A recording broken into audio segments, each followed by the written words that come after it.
আসুন আমরা একসাথে প্রার্থনা করি।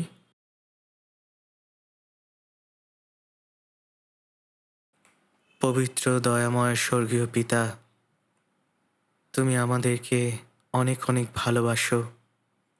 আমরা আমাদের পাপের কারণে তোমার থেকে অনেক দূরে চলে গিয়েছিলাম, কিন্তু তুমি আমাদের প্রতি করুণা দেখিয়েছিলে। আর যখন আমরা তোমাকে জানতাম না, তুমি প্রথমে আমাদেরকে ভালোবেসেছিলে। আমাদেরকে বাঁচাবার জন্য তুমি সেই বিচার ও অভিশাপ নিজের কাঁধে বহন করেছিলে, যেটা আমাদের বহন করার কথা ছিল। প্রভু যীশু খ্রিস্ট তার সেই বহুমূল্য রক্ত ঝরানোর মধ্য দিয়ে আমাদের আত্মাগুলোকে চিরতরের জন্য পবিত্র করেছেন, যেন আমরা আর কখনো দ্বন্দ্ব ও বিচারের সম্মুখে না দাঁড়াই। আর আমরা আমাদের নিজেদের কোনো ধার্মিকতা ছাড়াই শুধুমাত্র তোমার অনুগ্রহেই মুক্ত হয়েছি। এর জন্য সত্যি পিতা, আমরা তোমাকে ধন্যবাদ জানাই। আমরা যেন তোমার বহুমূল্য রক্ত দ্বারা ধৌত হয়েছি, আমরা এখানে তোমার সম্মুখে সমবেত হয়েছি, যেন আমরা তোমার মহান প্রেম ও অনুগ্রহের প্রশংসা করতে পারি, তোমার বাক্য থেকে শিক্ষা লাভ করতে পারি এবং পবিত্র সহভাগিতায় থাকতে পারি। পিতা, আমরা বিশ্বাস করি যে তুমি আমাদের সঙ্গে রয়েছ।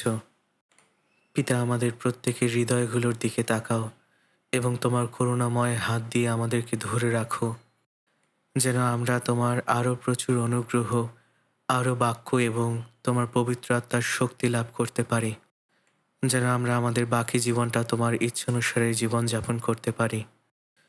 পিতা, আমাদের প্রত্যেকে তুমি ব্যবহার করো, যেন আমরা প্রত্যেকেই তোমার সুসমাচারের জন্য প্রাণপণ করতে পারি। এ সময় প্রার্থনা চাই পৃথিবীর সমস্ত মণ্ডলীর ব্রাদার সিস্টারদের জন্য, যারা তাদের কঠিন পরিস্থিতির মধ্যে থেকেও তাদের বিশ্বাসকে ধরে রেখেছে।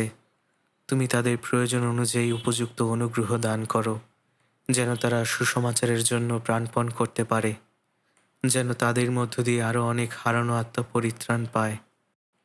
আর ছুটির কারণে অনেক পরিবার, অনেক অনেক ভাই বোনেরা তাদের পরিবারের কাছে ফিরে যাচ্ছে, যেন সুসমাচার প্রচারের জন্য তারা আরেকটি মূল্যবান সুযোগ পেতে পারে। পিতা, দয়া করে তুমি তাদের সাহায্য করো। পিতা, এই সময় তুমি আমাদেরকে সেই বাক্যগুলো দাও যা আমাদের প্রয়োজন, এবং যে পথে আমাদের চলা প্রয়োজন সেই পথ অনুযায়ী আমাদেরকে শিক্ষা দাও। এবং এ সময় তোমার বাক্যের মধ্য দিয়ে তোমার পবিত্র ইচ্ছা প্রকাশ করো। এই প্রার্থনা প্রভু যীশু খ্রিস্টের নামে চাই, আমেন। আসুন আমরা বাইবেল খুলি। আমরা মথি লিখিত সুসমাচার 20 অধ্যায়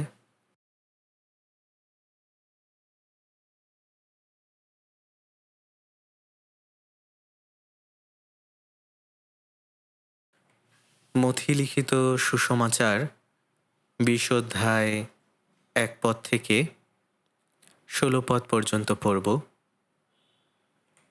মথি লিখিত সুসমাচার 20 অধ্যায় 1 পদ থেকে 16 পদ আমি পড়ছি।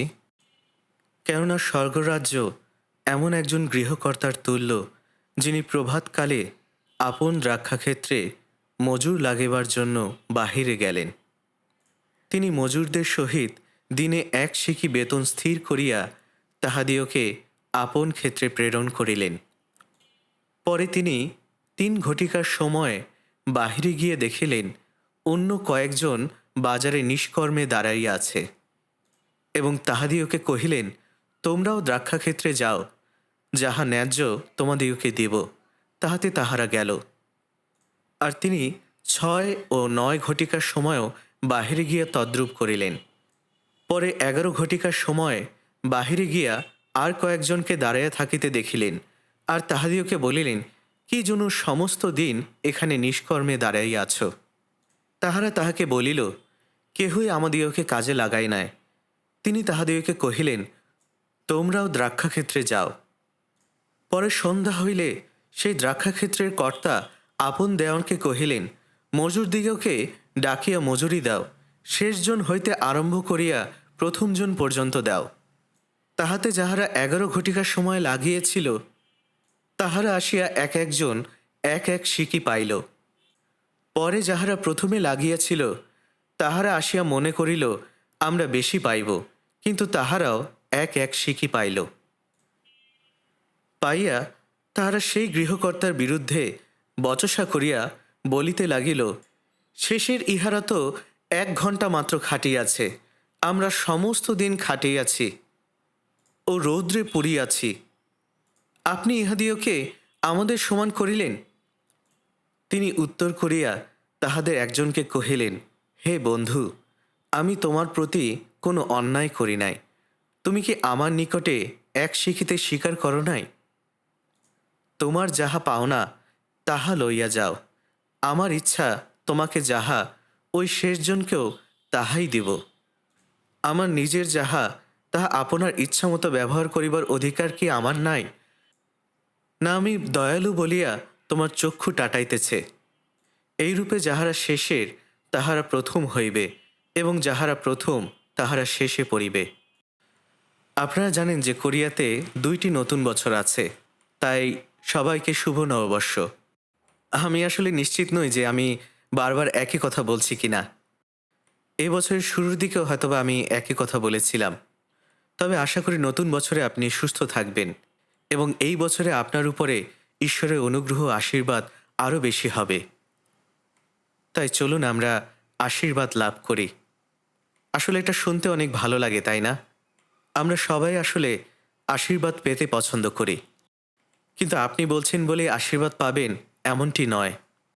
আশীর্বাদ আসলে তখনই আসবে যখন ঈশ্বর আমাদেরকে তা দিতে ইচ্ছা করবেন। ঈশ্বর আসলে সবাইকে আশীর্বাদ দিতে চান, কিন্তু আশীর্বাদ পেতে হলে সেখানে এমন কিছু রয়েছে যা আমাদের করা প্রয়োজন। তাই আশীর্বাদ আসলে এমনি এমনি আসবে না, এর জন্য আমাদেরকে পরিশ্রম করতে হবে। এই কারণেই গীতসংহিতা 1 অধ্যায় 1 পদে বলা হয়েছে, ধন্য সেই ব্যক্তি। এখানে ধন্য সেই ব্যক্তির কথা বলা হয়েছে, তাই না? এবং কে ধন্য তা নিয়ে আলোচনা হচ্ছে। সেই সাথে মথি 5 অধ্যায়তেও বলা হয়েছে, ধন্য যাহারা আত্মাতে দীনহীন, তাই না? যীশুখ্রিস্ট সেই সব মনোভাব শিখিয়েছেন যা তিনি বিস্তারিতভাবে বলেছেন। তাই ঈশ্বর আমাদের সকলকেই আত্মিক আশীর্বাদ দিতে চান। শুধু তাই নয়, তিনি আমাদেরকে জাগতিকভাবেও সকল প্রয়োজনীয় আশীর্বাদও দিবেন। তিনি সেইগুলো আমাদেরকে দিতে চান। আর আমরা যদি সেগুলো পেতে চাই, তবে আমাদের মধ্যে সঠিক মনোভাব থাকতে হবে। আমরা যেন তার জন্য সঠিকভাবে জীবনযাপন করি। আমরা যদি ভুল পথে চলি অথবা ঈশ্বরের অবাধ্যতায় জীবনযাপন করি, তাহলে কিভাবে আমরা ঈশ্বরের আশীর্বাদের আশা করতে পারি? আমরা যতই আশীর্বাদ চাই না কেন, এটা আসলে ভুল মনোভাব। তাই আমাদেরকে বুঝতে হবে সেই আশীর্বাদগুলো কি, যা ঈশ্বর আমাদেরকে দিতে চান। কিভাবে আমরা সেই আশীর্বাদগুলো পেতে পারি? সেই আত্মিক আশীর্বাদ এবং জাগতিক আশীর্বাদ যা আমাদেরকে ঈশ্বর দিতে ইচ্ছা করেন এবং যেগুলো আমাদের জন্য সঞ্চিত রয়েছে। মথি 20 অধ্যায় আমরা যা একটু আগে পড়লাম, প্রভু এখানে খুব গুরুত্বপূর্ণ বিষয় নিয়ে আলোচনা করেছেন। তাই আজকের আমাদের প্রচারের শিরোনাম হল মানুষের ধার্মিকতা ও ঈশ্বরের অনুগ্রহ। মানুষের নিজের কাজ হল ব্যবস্থা পালন করা, তাই না? এবং আরেকদিকে ঈশ্বরের অনুগ্রহ। সুতরাং ব্যবস্থা বনাম অনুগ্রহ, মানুষের ধার্মিকতা বনাম ঈশ্বরের অনুগ্রহ। আসলে মানুষের ধার্মিকতা এবং ঈশ্বরের অনুগ্রহ, এই 2টি বিষয় অত্যন্ত গুরুত্বপূর্ণ। তাই প্রভু চান যেন আমরা এই বিষয়গুলো বুঝতে পারি। আর এই কারণেই তিনি এখানে একটি দৃষ্টান্ত দিয়েছেন, যার মধ্য দিয়ে আমরা কিছুটা হলেও বুঝতে পারব যে যেটা আজকের বিষয়ে বলা হয়েছে, ঈশ্বরের রাজ্য হল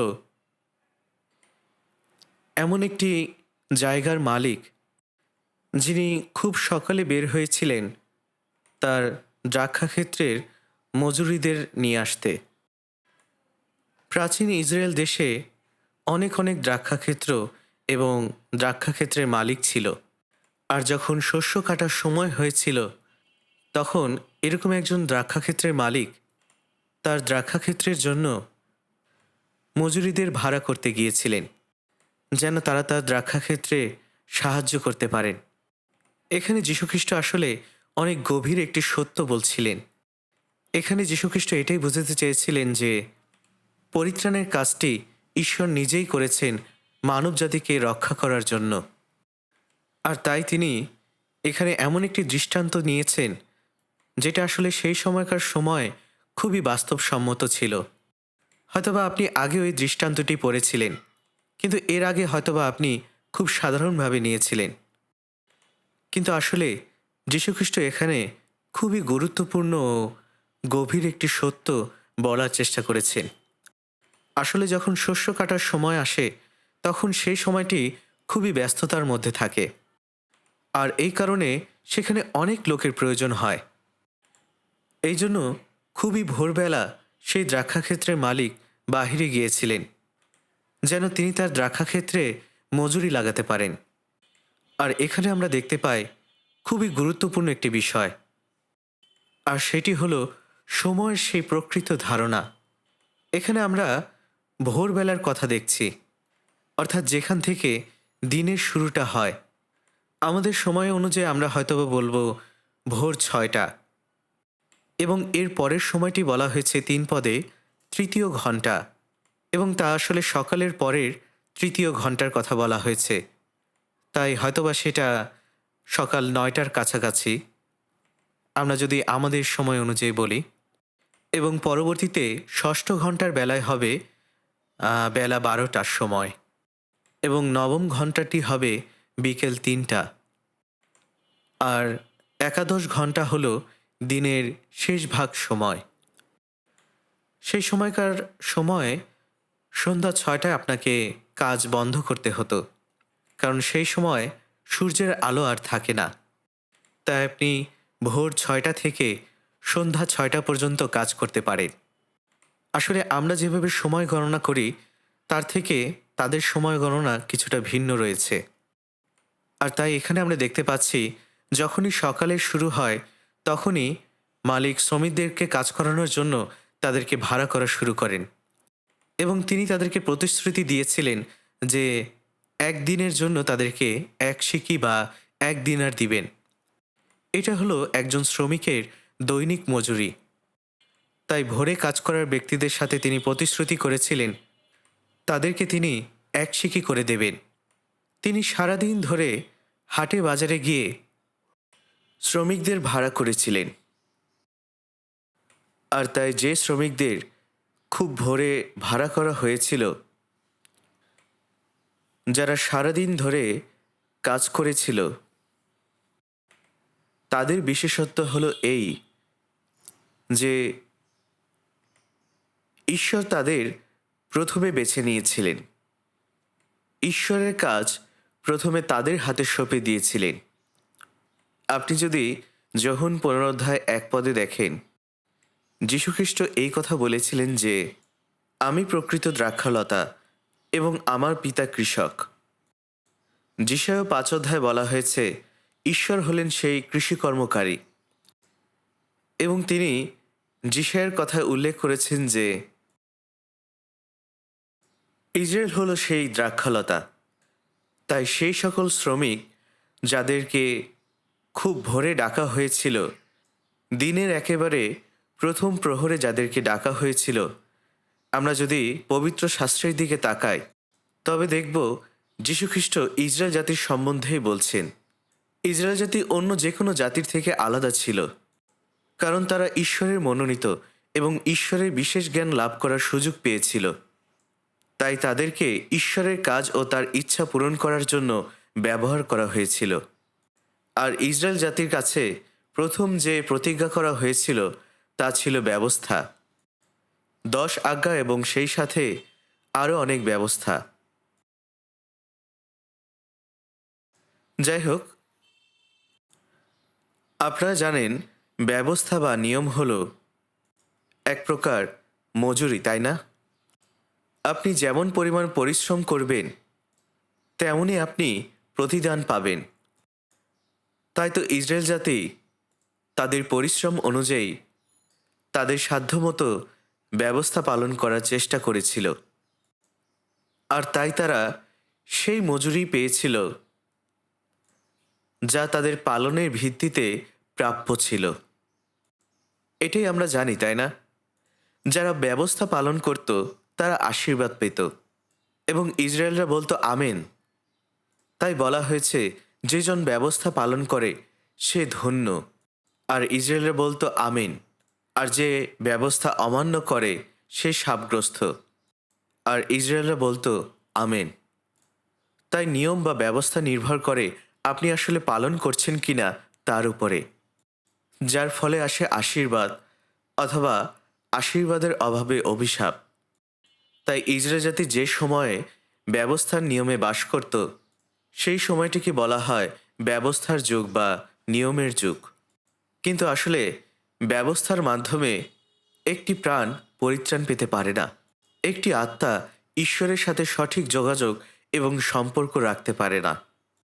তাই ইসরায়েলের ইতিহাসের মাধ্যমে ঈশ্বর বিশ্বকে দেখাচ্ছেন যে ব্যবস্থার পথটি কী, তাই না? কেউ যে ব্যবস্থার কাজের মধ্য দিয়ে পরিত্রাণ পেতে পারে না, ঈশ্বর সে সত্য আমাদেরকে দেখিয়েছেন, তাই না? আর তাই যীশুখ্রিস্ট এই পৃথিবীতে এলেন। যীশুখ্রিস্টই স্বয়ং ঈশ্বর। ফিলিপিও 2:6 এবং 7 পদে লিখিত আছে যে তিনি ঈশ্বরের স্বরূপ বিশিষ্ট ছিলেন। যীশুখ্রিস্ট ঈশ্বরের সমান ছিলেন। ঈশ্বর হলেন তৃতীয় ঈশ্বর, অর্থাৎ পিতা ঈশ্বর, পুত্র ঈশ্বর এবং পবিত্র আত্মা ঈশ্বর। হয়তোবা এই বিষয়টি আমাদের সহজে বুঝতে কষ্ট হবে, কিন্তু এটাই সত্য যে পিতা ঈশ্বর, পুত্র ঈশ্বর এবং পবিত্র আত্মা ঈশ্বর আছেন, আর তারা তিনজন মিলে এক ঈশ্বর। তারা তিনজনে একই ঈশ্বর। তাই যীশুখ্রিস্ট হলেন সেই একই ঈশ্বর যিনি শুরুতে এই মহাবিশ্বের সৃষ্টির শুরুতেই ছিলেন। এই কারণে ফিলিপিও 2:6 পদে বলা হয়েছে, ঈশ্বরের স্বরূপ বিশিষ্ট থাকিতে তিনি ঈশ্বরের সহিত সমান থাকা ধরিয়া লইবার বিষয় জ্ঞান করিলেন না, কিন্তু আপনাকে শূন্য করিলেন, দাসের রূপ ধারণ করিলেন, মনুষ্যদের সাদৃশ্যে জন্মিলেন।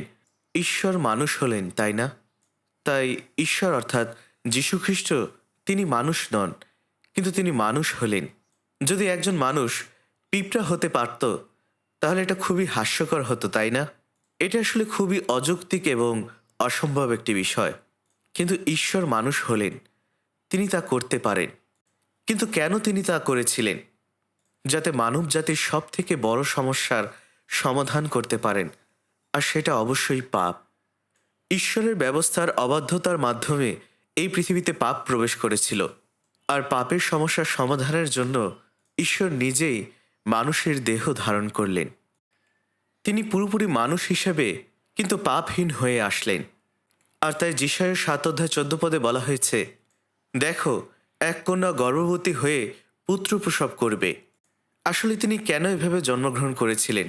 ঈশ্বরকে মানুষ হিসেবে জন্মাতে হতো, কিন্তু মানুষের পাপ ক্ষমার শর্তাবলী পূরণ করার জন্য তাকে পাপহীন হয়ে জন্মগ্রহণ করতে হতো।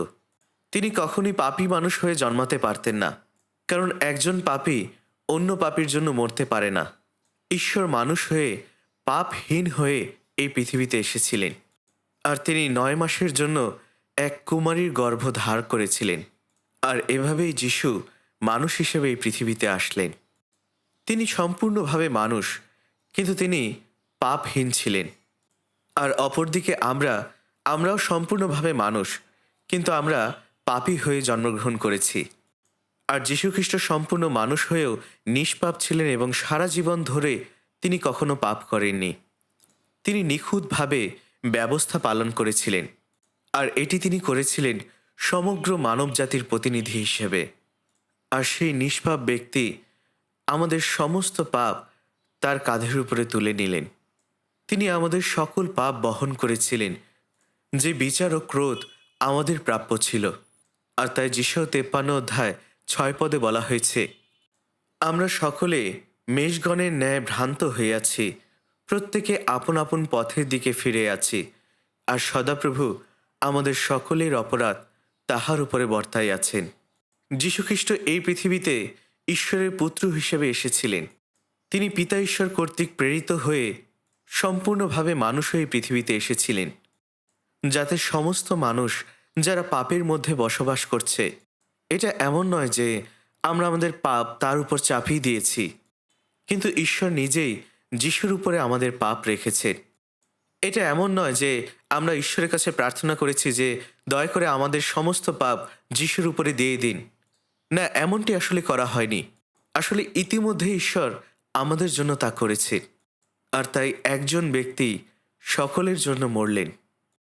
এই কারণে যোহন 1:29 বাপ্তাইজক যোহন যিশু সম্বন্ধে এই কথা বলেছিলেন, ওই দেখো ঈশ্বরের মেষশাবক, যিনি জগতের পাপভার লইয়া যান।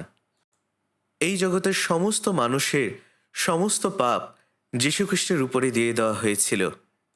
আমরা এই বিষয়ে অবগত ছিলাম কিনা এটা বড় কথা নয়, কিন্তু যীশুখ্রিস্ট এই পৃথিবীতে এসেছিলেন আমাদের সমস্ত পাপের বোঝা বইতে। আমার পাপ, আপনার পাপ, আমাদের সকলের পাপ তিনি নিজের উপরে তুলে নিয়েছিলেন। তাই তিনি সেই বিচারদণ্ড ভোগ করেছিলেন যা সমস্ত পাপীদের বইতে হতো। আপনারা জানেন যে যদি আমরা আমাদের ব্যক্তিগত পাপের জন্য দণ্ড পেতাম, তাহলে অবশ্যই আমরা নরকেই চলে যেতাম। কিন্তু যীশুখ্রিস্ট সমস্ত জগতের আমাদের সমস্ত পাপ তিনি গ্রহণ করেছিলেন, এবং এই কারণে তিনি কোনো দুর্ভাগ্যজনক দুর্ঘটনায় মৃত্যুবরণ করেননি। এবং এমনটিও নয় যে তিনি মানুষের দ্বারা বন্দী হয়েছেন এবং নিজেকে রক্ষা করতে পারেননি।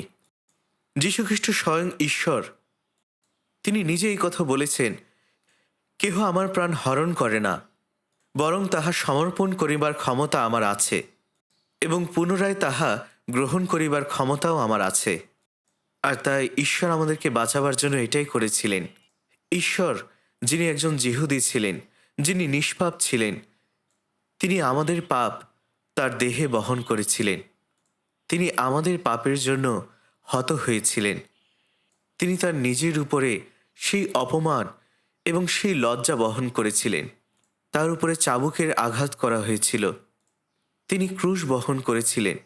মৃত্যুর দণ্ডাজ্ঞা মাথায় নিয়ে ক্রুশে বিদ্ধ অবস্থায় সকাল 9টা থেকে বিকেল 3টা পর্যন্ত 6 ঘন্টা ধরে সে ক্রুশে ঝুলেছিলেন। তার সমস্ত রক্ত ঝরিয়েছিলেন।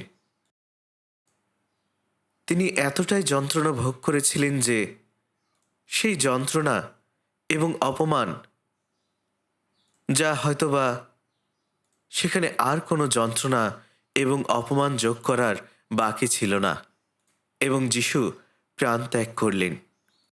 আর যখন 19:30 যীশুখ্রিস্ট বলেছিলেন, সমাপ্ত হইল, তিনি কি সমাপ্ত করেছেন? তিনি সমস্ত মানবজাতির উদ্ধার করার কাজটি সমাপ্ত করেছেন, যেটা যীশু 53:6 বলা হয়েছে, আমাদের সকলের অপরাধ তাহার উপরে বর্তাইয়াছেন। আপনার পাপ, আমার পাপ, আমাদের সকলের পাপ, আমাদের সমস্ত পাপের বোঝা তিনি বহন করেছিলেন। আর তিনি মৃত্যুবরণ করেছিলেন, কারণ মৃত্যু বা বিচার ছাড়া পাপের ক্ষমা হতে পারে না, কারণ পাপের বেতন হল মৃত্যু। তিনি 3 দিন কবরস্থ ছিলেন এবং 3 দিন পরে তিনি পুনরুত্থিত হয়েছিলেন। আর তাই আমাদের জীবনের প্রভু হিসেবে তিনি মৃত্যুর শক্তিকে চূর্ণ করে দিলেন। তিনি কেবলমাত্র আত্মা হয়ে মিলিয়ে যাননি, কিন্তু তিনি পুনরুত্থিত দেহের অধিকারী ছিলেন। তার ক্ষমতা এমন ছিল যা সাধারণ শরীরের ঊর্ধ্বে। তিনি স্থান এবং কালের সীমাবদ্ধতা ছাড়া যে কোনো জায়গায় আবির্ভাব ও অদৃশ্য হতে পারতেন। আর এই পৃথিবীতে তিনি 40 দিন তার শিষ্যদের শিক্ষা দিয়েছিলেন। শিষ্যরা মৃত্যুর পরে ছিন্নভিন্ন হয়ে গিয়েছিল, এবং এরপরে তারা যখন একত্রিত হলেন, তিনি আবার তাদের সামনে আবির্ভূত হলেন, এবং সেই সাথে তাদেরকে দেখা দিয়েছিলেন যারা তার জীবদ্দশায় তাকে অনুসরণ করেছিল। 1 করিন্থীয় 15:6 বলা হয়েছে, যীশুখ্রিস্ট 500-র অধিক মানুষকে পুনরুত্থিত হওয়ার পরে দেখা দিয়েছিলেন। আপনারা জানেন যে যখন যিশুর পুনরুত্থানের সংবাদ চারিদিকে ছড়িয়ে পড়ে, তখন মানুষ কৌতূহলী হয়ে উঠল। তারা সমবেত হলো এবং তাকে দেখল। তাই সেখানে বলা হয়েছে, একেবারে ৫০০-র অধিক ভ্রাতাকে দেখা দিয়েছিলেন। আপনারা জানেন যে ইহুদিরা সেই সময় কি বলেছিল? তারা বলেছিল শিষ্যেরা এই মিথ্যে কথা ছড়াচ্ছে। তারা বলেছিল শিষ্যেরা যিশুর দেহ চুরি করার পরে তারা বলছে তিনি পুনরুত্থিত হয়েছেন। আর তাই তারা এটা বিশ্বাস করে যে যীশুখ্রিস্ট কখনো পুনরুত্থিত হননি। ইহুদিরা এই কথা বলেছিল যে শিষ্যেরা যিশুর দেহ চুরি করেছে। তারাই আসলে এই মিথ্যা ছড়াচ্ছে। কিন্তু এরাই সেই একই শিষ্য যারা মাত্র কয়েকদিন আগে মৃত্যুর ভয়ে এতই ভীত ছিল যে তাদের প্রভুকে এবং তাদের শিক্ষককে পরিত্যাগ করেছিল। পিতর নিজেই বলেছিল যে আপনার সহিত যদি আমাকে মরতেও হয়, আমি কোনো মতে আপনাকে অস্বীকার করব না। কিন্তু সেই পিতর ৩ বার যিশুকে অস্বীকার করেছিলেন। তিনি বলেছিলেন আমি যিশুকে চিনি না, এবং সেই সাথে তিনি অভিশাপও দিয়েছিলেন। সেই ভীত শিষ্যরা, আপনার কি মনে হয় তারা কি আসলে যিশুর দেহ চুরি করার মতো কাজ করতে পারত? শুধুমাত্র সেটি নয়, সেই মিথ্যে তারা কি সারা জীবন বহন করতো? এমনকি সেই মিথ্যের জন্য কি তারা কখনো মৃত্যুবরণ করত? যদি সেটা মিথ্যেই হতো, তারা যদি সবাই মিথ্যা বলতো, এটা যদি কোনো ষড়যন্ত্র হতো, আর যদি একজন শিশু সত্য প্রকাশ করত, তাহলে এই সব বৃথা হয়ে যেত। কিন্তু বাস্তবে যীশুখ্রিস্ট মৃত্যুর শক্তিকে পরাজিত করে পুনরুত্থিত হয়েছেন, নিজেকে ঈশ্বর হিসেবে প্রমাণ করেছেন। আর তাই এই সুসমাচার আমাদের কাছেও প্রচারিত হয়েছে। তিনি যা করেছেন তার উপর বিশ্বাসের মাধ্যমে, যীশুখ্রিস্টের রক্তের মাধ্যমে আমরা মুক্তি পেয়েছি। তার মধ্য দিয়ে আমাদের পরিত্রাণ হয়েছে। আমি ৩ বার ইসরায়েলে গিয়েছি। আপনারা জানেন যে ইহুদিদের কাছে সুসমাচার প্রচার করার জন্য আমরা ২০ জন পালক এবং ২০ জন পালক পত্নীদের একত্রিত করেছিলাম। গালিল সাগরের সামনে, সেখানে কিবুতজ হোটেল নামে একটি হোটেল রয়েছে। আর সেখানে আমরা কয়েকদিন ধরে বাইবেল সেমিনার করেছিলাম। আমি সেখানে সুসমাচার প্রচার করেছিলাম। এমনকি এখনও ইহুদিরা যীশুখ্রিস্টকে বিশ্বাস করতে চায় না। তারা খ্রিস্টানদেরকে ঘৃণা করে। তারা এখনও মনে করে যে, তারা এখনও এটাই বিশ্বাস করে যে শিষ্যেরা যিশুর দেহ চুরি করেছিল। কিন্তু আসলে তো তিনি পুনরুত্থিত হয়েছিলেন। আপনি যদি প্রেরিত ১ অধ্যায় ৩ পদে দেখেন, সেখানে বলা হয়েছে আপন দুঃখভোগের পরে তিনি অনেক প্রমাণ দ্বারা তাহাদের নিকটে আপনাকে জীবিত দেখাইলেন। ফলত ৪০ দিন যাবৎ তাহাদিওকে দর্শন দিলেন এবং ঈশ্বরের রাজ্যের বিষয়ে নানা কথা বলিলেন। আমি যখন ইসরায়েলে ছিলাম, আমি জৈতুন পর্বতে গিয়েছিলাম এবং আমার মনে পড়েছিল জৈতুন পর্বত থেকে যিশুর পর্বত আরোহণের গল্প। তিনি আবার এই জৈতুন পর্বতের উপরে পা রাখবেন। যাই হোক, যিশু এই পৃথিবীতে এসেছেন সমস্ত মানবজাতির পাপ বহন করার জন্য, পাপের জন্য মারা যেতে এবং আবার জীবিত হতে, মৃত্যুকে জয় করতে এবং প্রতিজ্ঞা পূর্ণ করতে। যিশু নিজেকে খ্রিস্ট হিসেবে প্রকাশ করেছেন। তিনি স্বয়ং ঈশ্বর। তিনি যখন জগতে আসলেন তখন পাপ ক্ষমার কাজটি শেষ করলেন। তাই আর সেই ব্যবস্থার যুগ নেই, ব্যবস্থার সময় নেই।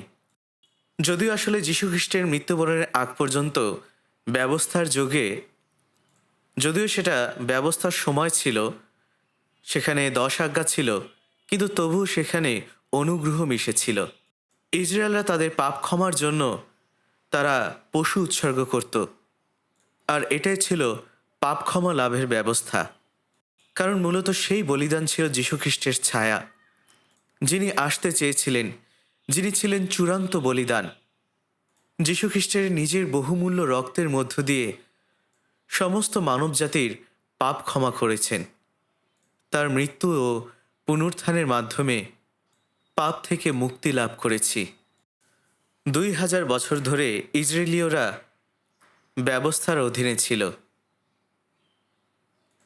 তারা সেই ব্যবস্থার যুগে বাস করত। কিন্তু আমরা ব্যবস্থার যুগে নয়, আমরা অনুগ্রহের যুগে, এই অনুগ্রহের যুগে আমরা বাস করছি। কারণ কেউ ব্যবস্থা পালনের মধ্য দিয়ে স্বর্গে যেতে পারবে না।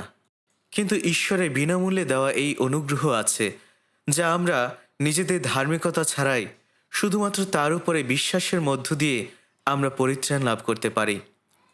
কিন্তু আজও ইহুদিরা এবং এমনকি নামধারী খ্রিস্টানরাও তারা এটা বিশ্বাস করে যে স্বর্গে যাওয়ার জন্য তাদের কিছু একটা করতে হবে। তারা বিশ্বাস করে যে তাদের যে উদ্যোগ এবং যে ধার্মিকতা রয়েছে, এটাই হলো তাদের বিশ্বাসের দৃঢ় প্রমাণ। আপনি যদি এই সময়ের লোকদের বলেন, আপনি কি যীশুখ্রিস্টকে বিশ্বাস করেন? তখন সে বলবে, হ্যাঁ, অবশ্যই আমি বিশ্বাস করি। আর আপনি যদি জিজ্ঞাসা করেন, আপনি সেটা কিভাবে জানেন? তখন তিনি বলবেন, আমি নিয়মিত চার্চে যাই।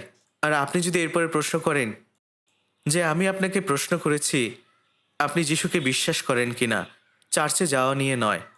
তখন তিনি বলবেন, আমি নিয়মিত চার্চে যাই। এর অর্থই কি এটা নয় যে আমি যীশুখ্রিস্টকে বিশ্বাস করি? আসলে চার্চে যাওয়া মানেই যীশুখ্রিস্টকে বিশ্বাস করা নয়। ধার্মিক জীবনযাপন মানেই বিশ্বাসে বেঁচে থাকা নয়। যদি আপনি নিয়মিত চার্চে যান এবং এরপরে যদি হঠাৎ করে চার্চে যাওয়া বন্ধ করে দেন, এর মানে কি এটাই যে আগে আপনার বিশ্বাস ছিল আর এখন আপনার বিশ্বাস নেই? আপনারা জানেন, বর্তমানকালের নামধারী খ্রিস্টিয়ানরা তারা ভোরবেলার প্রার্থনায় যোগদান করে, তারা নিয়মিত উপাসনা করে, উৎসর্গ করে এবং তারা এই সব কাজ করে। আর তারা এটা মনে করে যে তাদের এই কাজগুলোই তাদের ভালো বিশ্বাসের প্রমাণ করার জন্য যথেষ্ট। ঠিক যেমনটি 2000 বছর আগের ইহুদিরা, এমনকি আজও অনেকেও এটাই মনে করে যে ব্যবস্থা পালনের মধ্য দিয়ে তারা ঈশ্বরের সামনে ধার্মিক হিসেবে প্রমাণিত হবে। আমিও একসময় আগে এই ধরনের মনোভাব নিয়ে জীবন কাটাতাম। আর তাই আপনারা যদি সেই নামধারী খ্রিস্টানদেরকে প্রশ্ন করেন, তারা বলবে, হ্যাঁ, আমি অবশ্যই ঈশ্বরের অনুগ্রহকে বিশ্বাস করি। কিন্তু তারা এটাও মনে করে যে এর সাথে তাদের ধার্মিকতাকেও মিশাতে হবে। তারা মনে করে যিশুর ধার্মিকতা এবং ব্যক্তির নিজের ধার্মিকতার মধ্য দিয়ে স্বর্গ লাভ করা যায়। কিন্তু এটা আসলে অনেক বড় একটি ভুল ধারণা। তারা অনেক বড় ভুলের মধ্যে রয়েছে। তারা মনে করে শুধুমাত্র যিশুর ধার্মিকতা ও অনুগ্রহ নয়, এর সাথে মানুষের ধার্মিকতা ও নিষ্ঠার প্রয়োজন রয়েছে। কিন্তু আসলে বাইবেল বলছে যে এটা হলো এক ভিন্ন সুসমাচার। চলুন আমরা গালাতীয় পুস্তকে যাই।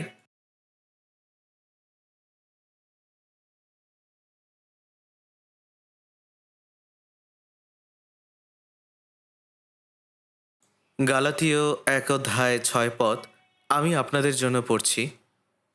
আমার আশ্চর্য বোধ হইতেছে যে খ্রিস্টের অনুগ্রহে যিনি তোমাদিওকে আহ্বান করিয়াছেন, তোমরা এত শীঘ্র তাহা হইতে অন্যবিধ সুসমাচারের দিকে ফিরিয়া যাইতেছ।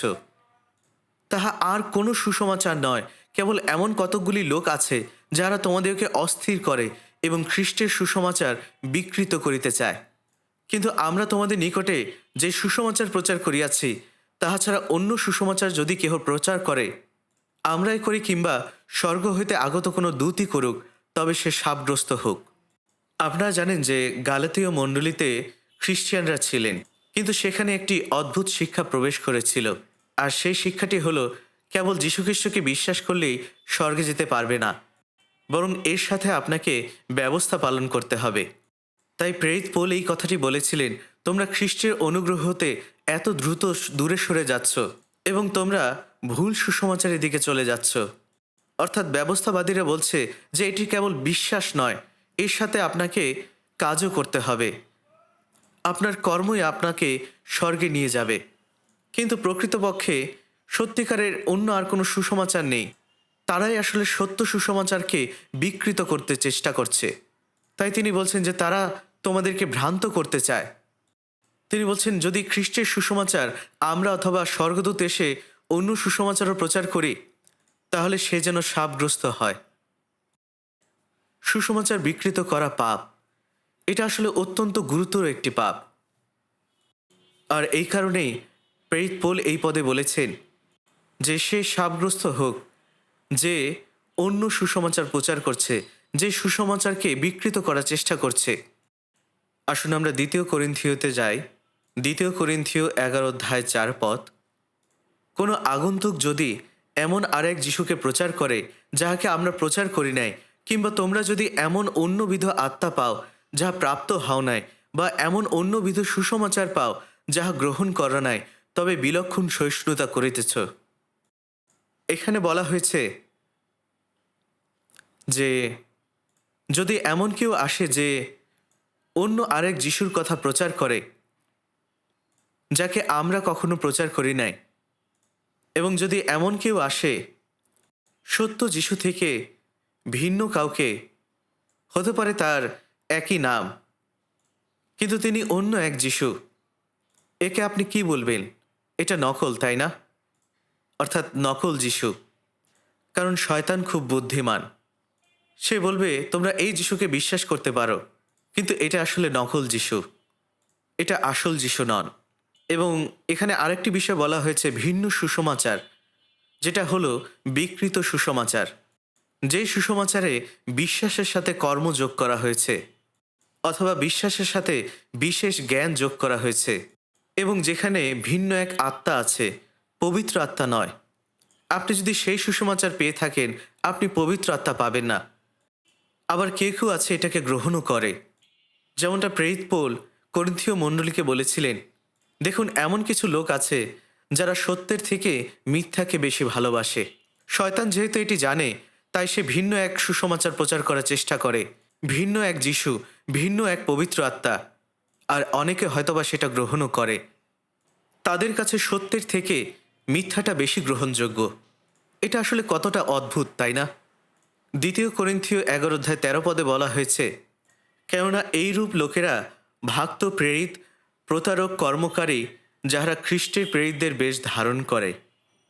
আর ইহা আশ্চর্য নয়, কেননা শয়তান আপনি দীপ্তিময় দূতের বেশ ধারণ করে। সুতরাং তাহার পরিচারকেরাও যে ধার্মিকতার পরিচারকদের বেশ ধারণ করে, ইহা মহৎ বিষয় নয়। তাহাদের পরিণাম তাহাদের ক্রিয়ার অনুসারে হইবে। ভিন্ন যিশু, ভিন্ন পবিত্র আত্মা এবং ভিন্ন সুসমাচার, যারা এই সকল প্রচার করে তারা হলো ভক্ত প্রেরিত। সত্যিকারের প্রেরিত তারা যারা ঈশ্বরের বাক্য প্রচার করে। কিন্তু সেই সময় ভক্ত প্রেরিত ছিল, তারা নিজেদের খ্রিস্টের প্রেরিত হিসাবে দাবি করত। আসলে তারাই ভক্ত ভাববাদী। এবং পুরাতন নিয়মে আমরা দেখতে পাই সেখানে অনেকবার ভণ্ড ভাববাদীদের আবির্ভাব হয়েছিল। আসলে সত্যিকারের ভাববাদীদের থেকেও 100 গুণ বেশি মিথ্যে ভাববাদী ছিল। এবং এখন আমরা দেখতে পাই যে একজন সত্যিকারের ভাববাদী বা প্রেরিতের বিপরীতে হাজার হাজার, লক্ষ লক্ষ ভণ্ড শিক্ষক রয়েছে, ভাববাদী প্রেরিত রয়েছে, যারা প্রতারক কর্মচারী। এবং অনেক মানুষ যারা প্রতারিত হচ্ছে, কারণ তারা সত্য ও মিথ্যাকে আলাদা করতে পারছে না। তাই এটা আসলে আশ্চর্যের বিষয় নয়, কারণ 14 পদে বলা হয়েছে, শয়তান আপনি দীপ্তিময় দূতের বেশ ধারণ করে। শয়তান যদি অন্যদের কাছে বীভৎস দানবীয় চেহারা নিয়ে আসে, তাহলে কেউ কি তার শিক্ষা গ্রহণ করত? কেউ কি তাকে অনুসরণ করত? আপনি যদি কাউকে বলেন শয়তানের ছবি আঁকতে, সে লাল রঙের একটি মূর্তি এবং মুখ আঁকবে, যার হিংস্র দাঁত থাকবে, বড় বড় নখ থাকবে এবং বড় বড় হলুদ চোখ থাকবে। এটা আসলে দেখতে খুবই ভয়ঙ্কর। আপনি কি মনে করেন শয়তান যদি সেই মূর্তি নিয়ে আপনার সামনে উপস্থিত হয়, আপনি তখন বলবেন আমি কখনোই শয়তানকে অনুসরণ করব না, এবং তাকে দেখে আপনি বলবেন, ও তুমি তো শয়তান, তোমার কোনো কথাই আমি বিশ্বাস করি না। কিন্তু শয়তান আসলে দীপ্তিময় দূতের বেশ ধারণ করে, অর্থাৎ যে পরিবর্তনটি মানুষ পছন্দ করবে। তাই এখানে বলা হয়েছে, সুতরাং তাহার পরিচারকেরাও যে ধার্মিকতার পরিচারকদের বেশ ধারণ করে, ইহা মহৎ বিষয় নয়। তাহাদের পরিণাম তাহাদের ক্রিয়া অনুসারে হইবে। শয়তানের পরিচারকেরা তারা নিজেদের ধার্মিকতার সেবক রূপে বেশ পরিবর্তন করে। এটা অবশ্য মেনে নেওয়া খুবই কঠিন এবং শুনতে আসলে খুবই কষ্ট লাগে। আপনারা যদি বাক্যে দক্ষ না হন এবং বেশি বিচার ক্ষমতা যদি না থাকে, তাহলে নকলকে সত্য মনে হতে পারে এবং সত্যকে নকল মনে হতে পারে। আর এভাবেই মিথ্যাকে সত্য বলে প্রচার করা হচ্ছে দাবানলের মতো সারা বিশ্ব জুড়ে। আপনারা জানেন যে প্রতারকেরা সবচেয়ে বেশি কোথায় থাকে? তারা আসলে গির্জায় থাকে, আর মানুষ তাদেরকে বিশ্বাস করে। আসুন আমরা প্রেরিত 15 অধ্যায় দেখি। প্রেরিত 15 অধ্যায় 1 পদ। পরে জিহুদা হইতে কয়েকজন লোক আসিয়া ভাতৃগণকে শিক্ষা দিতে লাগিল যে, তোমরা যদি মোশির বিধান অনুসারে ছিন্ন ত্বক না হও, তবে পরিত্রাণ পাইতে পারিবে না। আর তাহাদের সহিত পৌলের ও বার্নবার অনেক বাগযুদ্ধ ও বাদানুবাদ হইলে পর ভাতৃগণ স্থির করিলেন সেই তর্কে মীমাংসার জন্য পৌল ও বার্নবা এবং তাহাদের আরও কয়েকজন জেরুসালেমে প্রেরিতগণের ও প্রাচীন বর্গের নিকটে যাইবেন। আদিম মণ্ডলীতে এমনকি প্রেরিতদের যুগেও সেখানে এইসব ভণ্ড ভাইয়েরা ছিল, সেখানে ভণ্ড শিক্ষক ছিল। তারা মণ্ডলীতে বলতো, শুধুমাত্র যিশুকেই বিশ্বাস করাই যথেষ্ট নয়, আপনাকে মোশির ব্যবস্থা বা রীতি অনুযায়ী ত্বকচ্ছেদ প্রাপ্ত হতে হবে, আপনাদের ব্যবস্থা পালন করতে হবে। আর তাই যদি 5 পদে দেখেন, সেখানে বলা হয়েছে, কিন্তু ফরিসি দলের কয়েকজন বিশ্বাসী উঠিয়া বলিতে লাগিল, এই লোকদের ত্বকচ্ছেদ করা এবং মোশির ব্যবস্থা পালনের আজ্ঞা দেওয়া আবশ্যক। তাই এখান থেকে আমরা বলতে পারি যে আদি মণ্ডলী থেকেই ভুল শিক্ষা ও প্রতারণা ঢুকে পড়েছিল। আপনারা জানেন, ত্বকচ্ছেদ হল প্রাচীন জিহুদীদের একটি প্রথা। আর যখন আপনি নতুনভাবে জন্ম নেন, যখন আপনার পরিত্রাণ হয়, তখন আপনার আত্মিকভাবে ত্বকচ্ছেদ হয়। এই ত্বকচ্ছেদ হল আপনার অন্তরে। কিন্তু সেই ভণ্ড শিক্ষকরা তারা বলেছিল সেই তথাকথিত আত্মিক ত্বকচ্ছেদ হওয়াই যথেষ্ট নয়, বরং শারীরিকভাবে ত্বকচ্ছেদ হওয়া এবং ব্যবস্থা পালন করা প্রয়োজন।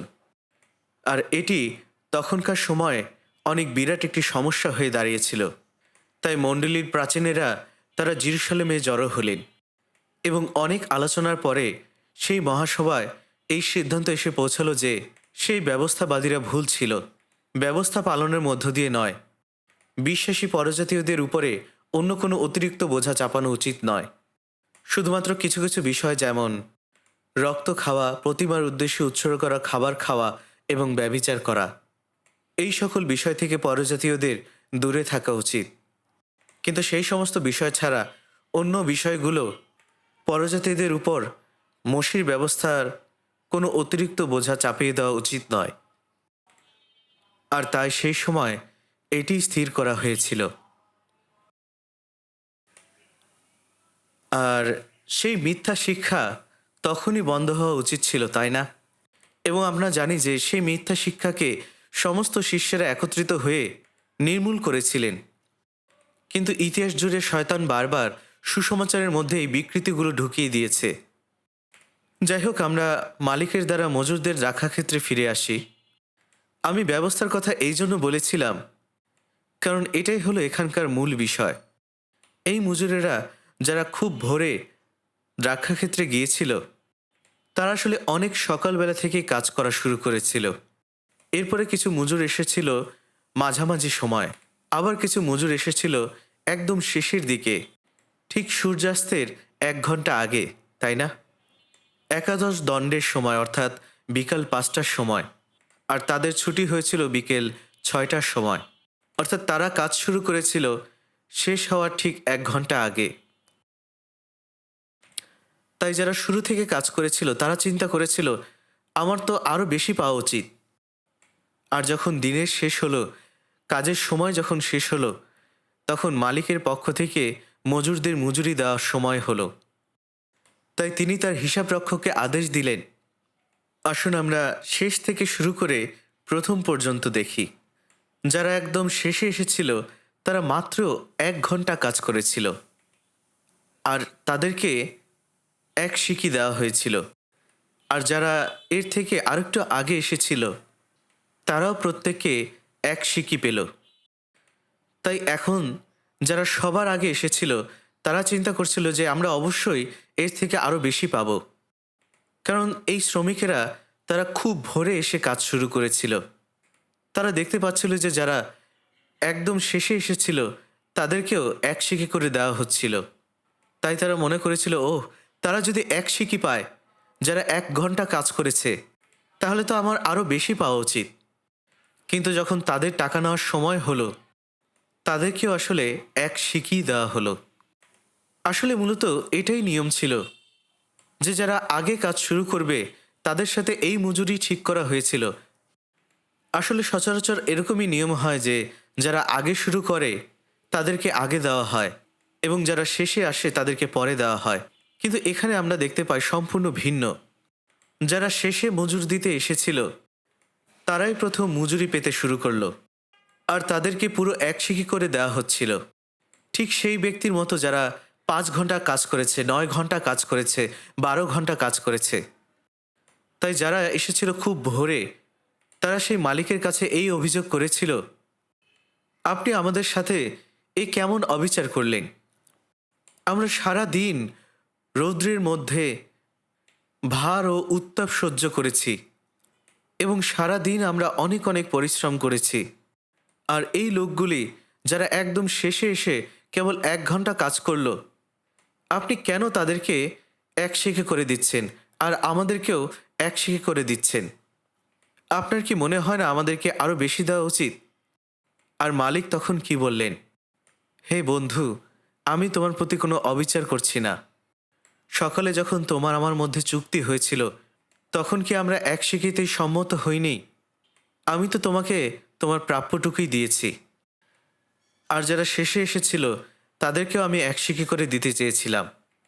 আর এটা হলো আমার ইচ্ছা, আমি এটাই করতে চাই।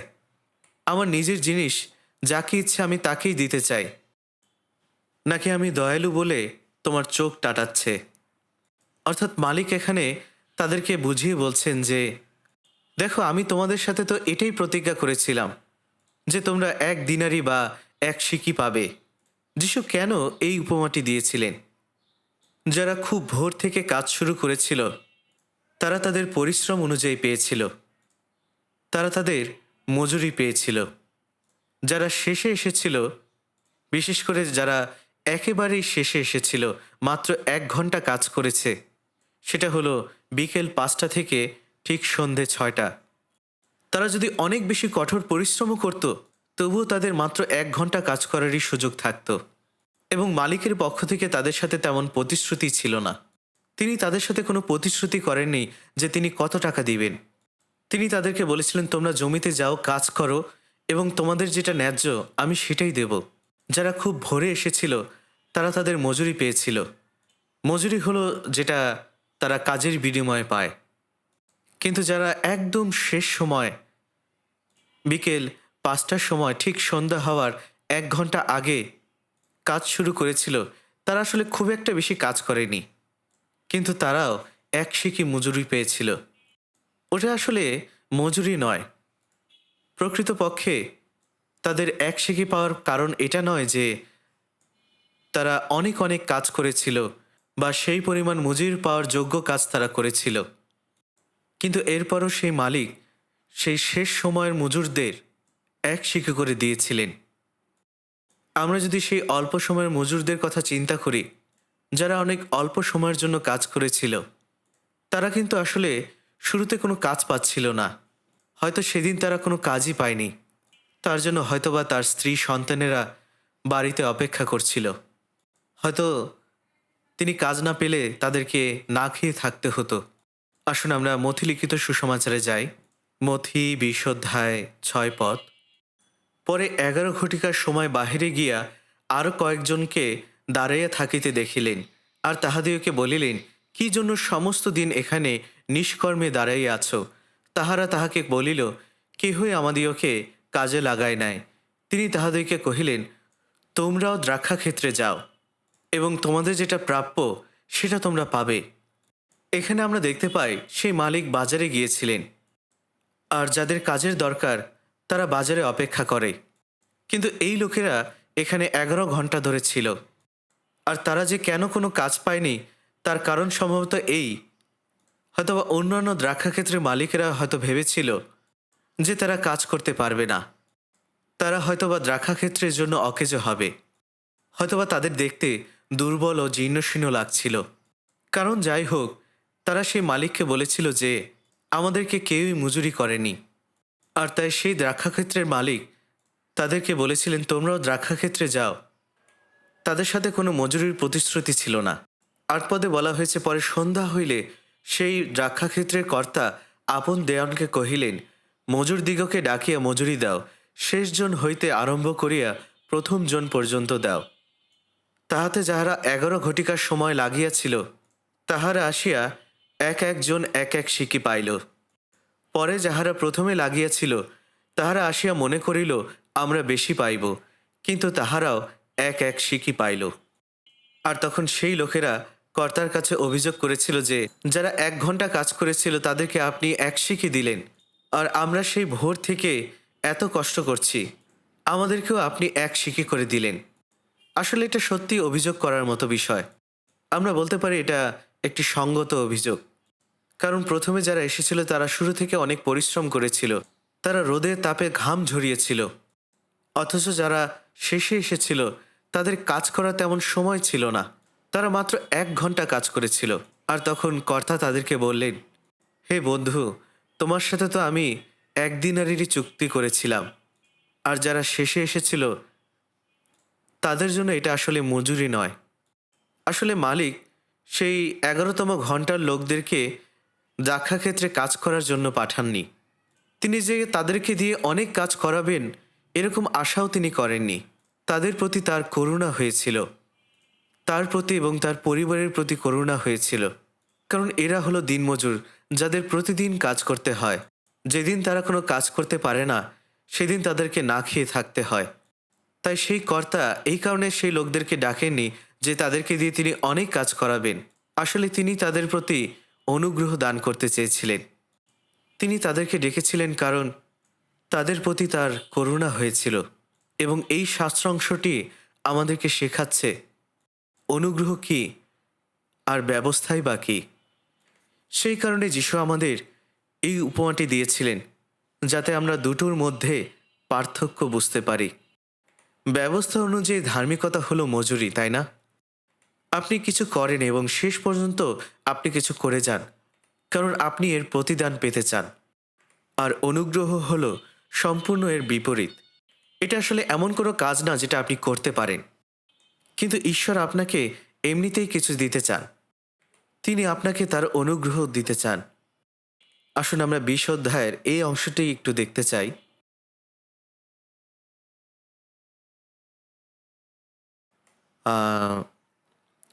20 অধ্যায় 12 পদ থেকে, শেষের ইহারা তো 1 ঘন্টা মাত্র খাটিয়াছে, আমরা সমস্ত দিন খাটিয়াছি ও রৌদ্রে পড়িয়াছি। আপনি ইহাদিওকে আমাদের সমান করিলেন। তিনি উত্তর করিয়া তাহাদের একজনকে কহিলেন, হে বন্ধু, আমি তোমার প্রতি কোনো অন্যায় করি নাই। তুমি কি আমার নিকটে এক শিখিতে স্বীকার করো নাই? তোমার যাহা পাওনা তাহা লইয়া চলিয়া যাও। আমার ইচ্ছা তোমাকে যাহা ওই শেষজনকেও তাহাই দিব। আমার নিজের যাহা তাহা আপনার ইচ্ছামতো ব্যবহার করিবার অধিকার কি আমার নাই? না আমি দয়ালু বলিয়া তোমার চক্ষু টাটাইতেছে? এইরূপে যাহারা শেষের তাহারা প্রথম হইবে, এবং যাহারা প্রথম তাহারা শেষে পড়িবে। সুতরাং এখানে বলা হয়েছে শেষের লোকেরা প্রথম হবে, কারণ মালিক শেষ শ্রমিকদের আগে মজুরি দিলেন এবং অন্যদের তুলনায় বেশি দিলেন। এর কারণ কি এই যে তারা বেশি কাজ করেছে? আসলে তা না, মালিক তাদের প্রতি অনুগ্রহ দেখিয়েছিলেন। তাই শেষ সময় শ্রমিকেরা তারা সেই অনুগ্রহ গ্রহণ করেছিল। যীশুখ্রিস্ট এই দৃষ্টান্তটি দেওয়ার কারণ হল পরিত্রাণের সবথেকে গুরুত্বপূর্ণ বিষয় হল এই অনুগ্রহ। আমরা এখন কতটা নিয়ম পালন করছি? আমরা কতটা ধার্মিকতায় আছি? আমরা আমাদের নিজেদের কাজ দ্বারা কখনই আমরা রক্ষা পেতে পারি না। আমরা আমাদের নিজেদের ধার্মিকতা, নিজেদের ভালো কাজের মধ্য দিয়ে আমরা কখনোই নিজেদের উদ্ধার করতে পারি না। এই কারণে রোমিও 3 অধ্যায় 10 পদে লেখা আছে, ধার্মিক কেহই নাই, একজনও নাই। ঈশ্বরের চোখে আমরা কেউই ধার্মিক নই, কিন্তু ধার্মিক কাজ করার জন্য আমাদেরকে ধার্মিক হতে হবে, তাই না? কিন্তু বাক্যে বলা হয়েছে আমরা কেউই ধার্মিক নই। এবং রোমিও 3 অধ্যায় 23 পদে বলা হয়েছে, সকলেই পাপ করিয়াছে এবং ঈশ্বরে গৌরববিহীন হইয়াছে। অর্থাৎ এই পাপের কারণে কেউই স্বর্গে প্রবেশ করতে পারে না। কেউ নিজের ভালো কাজ দিয়ে স্বর্গে প্রবেশ করতে পারবে না।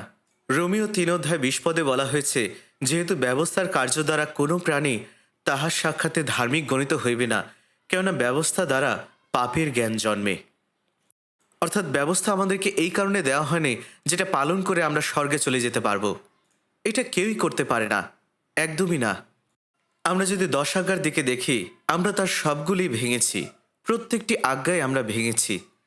শুধুমাত্র আপনি কারো জীবন শেষ করেননি বলে আপনি কি কোনো খুন করেননি? যীশুখ্রিস্ট কি বলেছিলেন? তুমি যদি তোমার ভ্রাতাকে ঘৃণা করো তাহলে তুমি খুন করেছো। আপনি হয়তোবা বলতে পারেন, ওহ, আমি তো ব্যভিচার করি নাই। কিন্তু যীশুখ্রিস্ট বলেছেন, যদি তোমার হৃদয়ে অন্যের প্রতি কামনা থাকে, লালসা থাকে, তাহলে তুমি ব্যভিচার করেছো। আর আপনার যদি হৃদয়ে লোভ থাকে তাহলে আপনি চুরি করেছেন। তাহলে কেউ কি এই ব্যবস্থা পালন করতে পারে? আসলে কেউই ব্যবস্থা পালন করে ধার্মিক গণিত হতে পারে না। ব্যবস্থার মধ্য দিয়ে পাপের জ্ঞান জন্মে। চলুন আমরা রোমিও 4 অধ্যায় দেখি। রোমিও 4 অধ্যায় 4 পদ। রোমিও 4 অধ্যায় 4 পদ আমি আপনাদের জন্য পড়ছি। যে কার্য করে তাহার বেতন তো তাহার পক্ষে অনুগ্রহের বিষয় বলিয়া নয়, প্রাপ্য বলিয়া গণিত হয়। কিন্তু যে ব্যক্তি কার্য করে না, তাহারই উপরে বিশ্বাস করে, যিনি ভক্তিহীনকে ধার্মিক গণনা করেন, তাহার বিশ্বাসই ধার্মিকতা বলিয়া গণিত হয়। এই প্রকারে দাউদও সেই ব্যক্তিকে ধন্য বলিয়া উল্লেখ করেন, যাহার পক্ষে ঈশ্বর কার্য ব্যতিরেকে ধার্মিকতা গণনা করেন, যথা, ধন্য তাহারা যাহাদের অধর্ম ক্ষমা হইয়াছে, যাহাদের পাপ আচ্ছাদিত হইয়াছে। ধন্য সেই ব্যক্তি যাহার পক্ষে প্রভু পাপ গণনা করেন না। যে মজুরেরা যারা একেবারে শেষে এসেছিল তাদের কথা যদি আমরা চিন্তা করি, এখানে বলা হয়েছে যারা কাজ করে তাদেরকে মজুর দেওয়া হয়, তাদেরকে বেতন দেওয়া হয়। যারা কাজ করে তারা অবশ্যই বেতন পায়। কিন্তু এমন অনেকে আছে যারা ধার্মিকতা পায়, যাদের উপর ধার্মিকতা অর্পণ করা হয়েছে, এবং এটি তারা পেয়েছে কাজ ছাড়াই। কারণ সেখানে এমন কোনো কাজ ছিল না যা আমরা করেছি। অর্থাৎ বিশ্বাসের মাধ্যমেই আমরা সেই ধার্মিকতা লাভ করেছি। সেই ধন্যতা আসে, সেই অনুগ্রহ আসে যখন আমরা বিশ্বাস করেছি যে যীশুখ্রিস্ট ক্রুশে আমাদের জন্য মৃত্যুবরণ করেছিলেন। তিনি এই পৃথিবীতে এসেছিলেন সমস্ত পাপী মানুষের পাপ ক্ষমা করার জন্য। রোমিও 3 অধ্যায় 21 পদে বলা হয়েছে, কিন্তু এখন ব্যবস্থা ব্যতিরেকেই ঈশ্বর দেয় ধার্মিকতা প্রকাশিত হইয়াছে, আর ব্যবস্থা ও ভাববাদীগণ কর্তৃক তাহার পক্ষে সাক্ষ্য দেওয়া হইতেছে। অর্থাৎ বিশ্বাসের মাধ্যমে আমরা কাজ ছাড়াই ঈশ্বরের কাছ থেকে ধার্মিকতা লাভ করেছি। এই জন্য বাইবেলে বলে, সেই মানুষ ধন্য। আমরা কি কোনো ব্যবস্থা পালন করেছি? আমরা কি কোনো কাজ করেছি? তবুও যিশু আমাদের জন্য পাপ ক্ষমা করেছেন, তাই নয়? এবং সেই সাথে তিনি তার ধার্মিকতা আমাদের উপর আরোপ করেছেন। যিশু আমাদের জন্য যা করেছেন তার উপরে যে বিশ্বাস, সেটাকে ঈশ্বর ধার্মিকতা হিসেবে গণ্য করেন। তার কাছে এটাই পবিত্র। আর এই জন্য যারা শেষে এসেছিল, যারা 1 ঘন্টা কাজ করেছিল, তারা আসলে তেমন কোনো কাজই করেনি। এরপরও তারা পুরো 1 সিকি পেয়েছিল, কারণ তা আসলে পুরোপুরি অনুগ্রহ। প্রভুর সেই ভালোবাসা এবং মমতা এই অসহায় প্রাণগুলোর প্রতি ছিল। তারা যদি কাজ ছাড়াই বাড়ি ফিরে যেত, তবে তাদেরকে বাড়িতে অনাহারে থাকতে হতো, তাদের পরিবারের কাছে খালি হাতে ফিরতে হতো। তাই তাদের প্রতি প্রভুর মমতা ছিল। আসুন আমরা ইফিসীয় 2 অধ্যায় দেখি। ইফিসীয় 2 অধ্যায় 2 পদ। সেই সকলেতে তোমরা পূর্বে চলিতে, এই জগতের যুগ অনুসারে, আকাশের কর্তৃত্বাধিপতির অনুসারে, যে আত্মা এখন অবাধ্যতার সন্তানগণের মধ্যে কার্য করিতেছে, সেই আত্মার অধিপতির অনুসারে চলিতে। সেই লোকদের মধ্যে আমরাও সকলে পূর্বে আপন আপন মাংসের অভিলাষ অনুসারে আচরণ করিতাম, মাংসের ও মনের বিবিধ ইচ্ছা পূর্ণ করিতাম, এবং অন্য সকলের ন্যায় স্বভাবত ক্রোধের সন্তান ছিলাম। কিন্তু ঈশ্বর দয়াধনে ধনবান বলিয়া আপনার যে মহাপ্রেমে আমাদিওকে প্রেম করিলেন, তৎপ্রযুক্ত আমাদিওকে, এমনকি অপরাধী মৃত আমাদিওকে ঈশ্বরের সহিত জীবিত করিলেন। অনুগ্রহে তোমরা পরিত্রাণ পাইয়াছ। এবং তিনি খ্রিস্ট যিশুতে আমাদিওকে তাহার সহিত উঠাইলেন ও তাহার সহিত স্বর্গীয় স্থানে বসাইলেন। আপনারা জানেন যে আমরা সবাই আকাশের অধিপতির রীতি অনুসারে চলতাম, অর্থাৎ শয়তানের চক্রান্ত এবং প্রতারণা অনুসরণ করে তার শক্তি এবং সিংহাসনের অধীনে বাস করতাম। আমরা আমাদের মাংসের অভিলাষ অনুযায়ী জীবনযাপন করতাম এবং স্বভাবতই আমরা ক্রোধের সন্তান ছিলাম, অর্থাৎ আমরা ঈশ্বরের ক্রোধ পাওয়ার উপযুক্ত ছিলাম, তার বিচারের উপযুক্ত ছিলাম। আমরা কখনোই ঈশ্বরের ধার্মিকতা পাওয়ার যোগ্য ছিলাম না। আমরা শুধুমাত্র পাপই করতাম এবং আমরা এমনই ছিলাম। কিন্তু ঈশ্বর দয়াধনে ধনবান বলে তিনি আমাদের প্রতি তার মহাপ্রেম প্রকাশ করেছেন। তিনি আমাদেরকে ভালোবেসেছেন। সেই মহাপ্রেম, সেই শর্তহীন ভালোবাসা, সেই মমতা ও দয়ার ভালোবাসা, এমনকি যখন আমরা পাপে মৃত ছিলাম আমাদেরকে খ্রিস্টের সাথে জীবিত করলেন। ক্রুশের উপরে যখন যিশু আমাদের জন্য মারা গেলেন, আমাদের সমস্ত পাপের মূল্য পরিশোধ করলেন, আমাদেরকে দিলেন তার পুনরুত্থানের মধ্য দিয়ে নতুন জীবন। যখন আমরা তার কাজের উপরে বিশ্বাস করি এবং তার উপর ভরসা করি, তখন ঈশ্বরের ধার্মিকতা আমাদের হয়ে যায়। তার মৃত্যু আমার মৃত্যু হয়ে যায় এবং তার পুনরুত্থিত জীবন আমার জীবন হয়ে যায়। তাই আমরা খ্রিস্টের সাথে মৃত্যুবরণ করেছি এবং পুনরুত্থিত হয়েছি। যারা একেবারে শেষে মজুরি দিতে এসেছিল, সেই শেষ সময়ের দিন মজুরেরা, যারা আসলে তেমন কোনো কাজই করেনি, এটা আসলে সম্পূর্ণ অনুগ্রহ। যীশুখ্রিস্ট এর মধ্য দিয়ে এটাই ব্যাখ্যা করেছেন যে অনুগ্রহ কী এবং ব্যবস্থা কী। যারা ব্যবস্থাবেত্তা তারা বলতো ব্যবস্থা পালন করতে হবে, এবং আজও অনেক তথাকথিত নামধারী খ্রিস্টানরা বলে আমাদেরকে কাজ করতে হবে, আমাদেরকে কাজ করতে হবে পরিত্রাণ পাওয়ার জন্য। আপনি কি জানেন সেই তথাকথিত নামধারী খ্রিস্টানরা তারা আমাদের সম্পর্কে কি বলে? তারা আমাদের সমালোচনা করে এই বলে যে আমরা শুধুমাত্র ঈশ্বরের ধার্মিকতা দ্বারা এবং বিশ্বাসের মধ্য দিয়ে পরিত্রাণ পেয়েছি। আসলে এটাই সত্য। বাইবেল তো এটাই বলে, তাই না? তারা এটা নিয়ে সমালোচনা করে, যদিও এটাই হলো সত্য। এখানে বলা হয়েছে, কিন্তু ঈশ্বর দয়াধনে ধনবান বলিয়া আপনার যে মহাপ্রেমে আমাদিওকে প্রেম করিলেন। ঈশ্বর আমাদেরকে ভালোবেসেছেন, যীশুখ্রিস্টকে পাঠিয়েছেন এবং যীশুখ্রিস্ট ভালোবেসে তার সমস্ত রক্ত ঝরিয়েছেন। তাই তিনি যা করেছেন তার উপরে বিশ্বাসের মধ্য দিয়ে আমরা পরিত্রাণ লাভ করেছি। লুক লিখিত সুসমাচার 18 অধ্যায়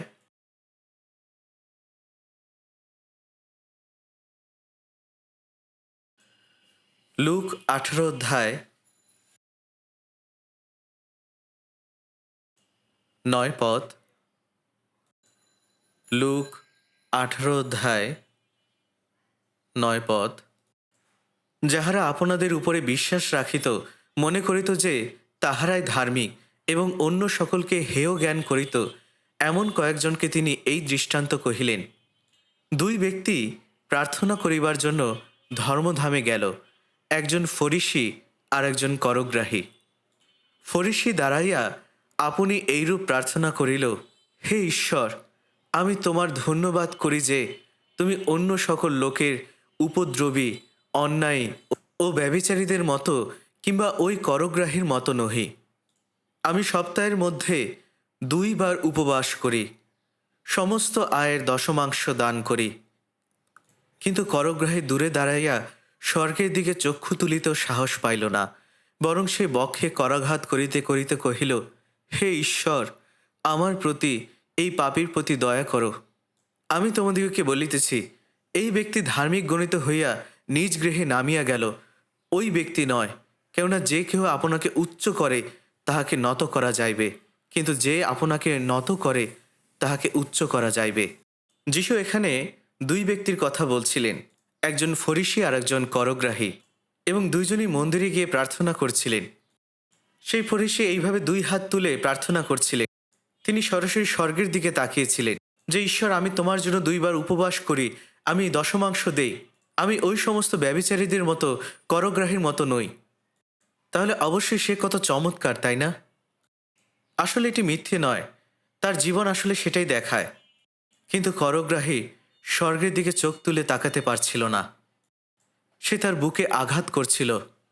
সে বলছিল, হে ঈশ্বর, আমার প্রতি, এই পাপীর প্রতি দয়া করো। কিন্তু আসলে এই দুইজনের মধ্যে কে নির্দোষ গণিত হলো?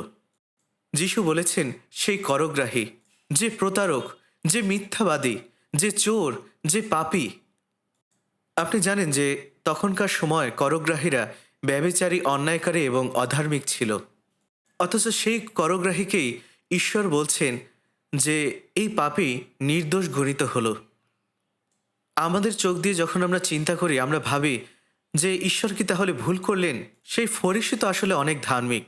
ঈশ্বরের তো সেই ফরিসিকেই নির্দোষ বলা উচিত ছিল। আসলে সেই ফরিসি নিজের ধার্মিকতার উপর ভরসা করেছিল। সে বলেছিল তার ধার্মিকতা আছে, সপ্তাহে 2 বার উপবাস করে, দশমাংশ দান করে। সে ঈশ্বরের মহিমার জন্য উপবাস করছে, দশমাংশ দিচ্ছে, তার যা কিছু আছে সব কিছুই দিচ্ছে। সে পাপ করে না। সে একজন মহান ব্যক্তি, সে একজন মহান ধার্মিক লোক, তাই না? কিন্তু সে ঈশ্বরের সামনে নিজের স্বধার্মিকতার উপর ভরসা করেছিল। আর অন্যদিকে করগ্রাহী নিজের পাপ ছাড়া আর কিছুই নেই। সে সারা জীবন পাপে কাটিয়ে দিয়েছে। তাই সে ঈশ্বরের কাছে করুণা প্রার্থনা করেছিল। সে ঈশ্বরের করুণার উপর ভরসা করে ঈশ্বরের সামনে গিয়েছিল এবং পরিশেষে যিশু বলেছিলেন সেই করগ্রাহী নির্দোষ বলে গণনা করা হলো। সেই ফরিসি হলো সেই ব্যক্তির মতো যে অনেক ভোরে কাজ করা শুরু করেছিল, যে কিনা বলেছিল আমি সেই ভোরবেলা থেকে কাজ করছি, আর এই লোকটি মাত্র 1 ঘন্টা কাজ করেছে। কিন্তু আমরা বুঝি যে এমন কেউ নেই যে নিজের প্রচেষ্টার ভিত্তিতে ধার্মিক হতে পারে। কিন্তু আমাদের ধার্মিক হওয়ার একমাত্র পথ হলো, ধার্মিকতা লাভ করার একমাত্র উপায় হলো ঈশ্বরের দয়া ও তার প্রেমের মধ্য দিয়ে যীশুখ্রিস্ট যা করেছেন, তার সমস্ত ঝরানো রক্তের উপর বিশ্বাস করে, যা আমাদের পাপের ক্ষমা করেছে। কারণ এটাই হলো অনুগ্রহ। তাই যিশু বলেছেন যে এটাই হলো সেই পার্থক্য সেই ব্যক্তির মধ্যে যে স্বর্গে যাওয়ার জন্য নিজের উপর, নিজের ধার্মিকতার উপর নির্ভর করছে, আর একদিকে সেই মানুষটি যে শুধুমাত্র অনুগ্রহ গ্রহণ করেছে। লূক লিখিত সুসমাচারে 15 অধ্যায় সেই হারানো পুত্রের কথা বলা হয়েছে। তার পিতার উত্তরাধিকারের অংশ নিয়ে সে উচ্ছৃঙ্খল জীবনযাপনে তা নষ্ট করে ফেলে। তারপর দেশে যখন দুর্ভিক্ষ দেখা দেয়, খাবারের মতো যখন কিছুই পাওয়া গেল না, তখন সে অত্যন্ত ক্ষুধার্ত ছিল। আর সে শূকরদের চরানো এবং তাদের দেখাশোনার চাকরি নিয়েছিল। তার কাছে কোনো টাকা ছিল না। সে অত্যন্ত ক্ষুধার্ত ছিল। আর সেই সময় তার চেতনা হলো। তখন সে মনে মনে বলল যে আমার পিতার ঘরে বেতনজীবী দাস আছে, যারা স্বাচ্ছন্দ্যে খাবার পাচ্ছে, আর আমি এখানে ক্ষুধায় মারা যাচ্ছি। আমি এইভাবে মরতে পারি না। আর তাই তার সাহস হলো যেন সে তার পিতার ঘরে ফিরে যায়। আর তার পিতা তার ছোট ছেলেটি যখন সেখান থেকে চলে যায়, তিনি কেবল তার কথাই সবসময় ভাবতেন। তিনি জানতেন নিশ্চয়ই তার পুত্রটি সব টাকা উড়িয়ে দিয়েছে, আর এখন দুর্ভিক্ষের সময় সে ভিখারি হয়ে গেছে। সে হয়তোবা না খেয়ে আছে। পিতা কেবল সারাক্ষণ তার ছোট ছেলের কথা চিন্তা করতেন। আর একদিন সূর্য ডোবার সময় সেই পিতা যখন পশ্চিম দিকে তাকিয়ে আছেন, তখন তিনি দেখতে পেলেন একজন অত্যন্ত ভিখারির মতো দেখতে মানুষ তার কাছে হেঁটে আসছে। তার হাঁটার ভঙ্গিটা অনেকটা তার নিজের ছেলের মতো। আর সেই পিতা তার ছেলেকে চিনতে পারলেন। তিনি দৌড়ে গেলেন। তিনি আগে দৌড়ে গিয়েছিলেন, তার পুত্রকে বুকে জড়িয়ে নিয়েছিলেন। আর তার পুত্র এই কথা বলল যে, বাবা, আমি পাপ করেছি। আমি তোমার বিরুদ্ধে এবং ঈশ্বরের সাক্ষাতে অনেক বড় পাপ করেছি।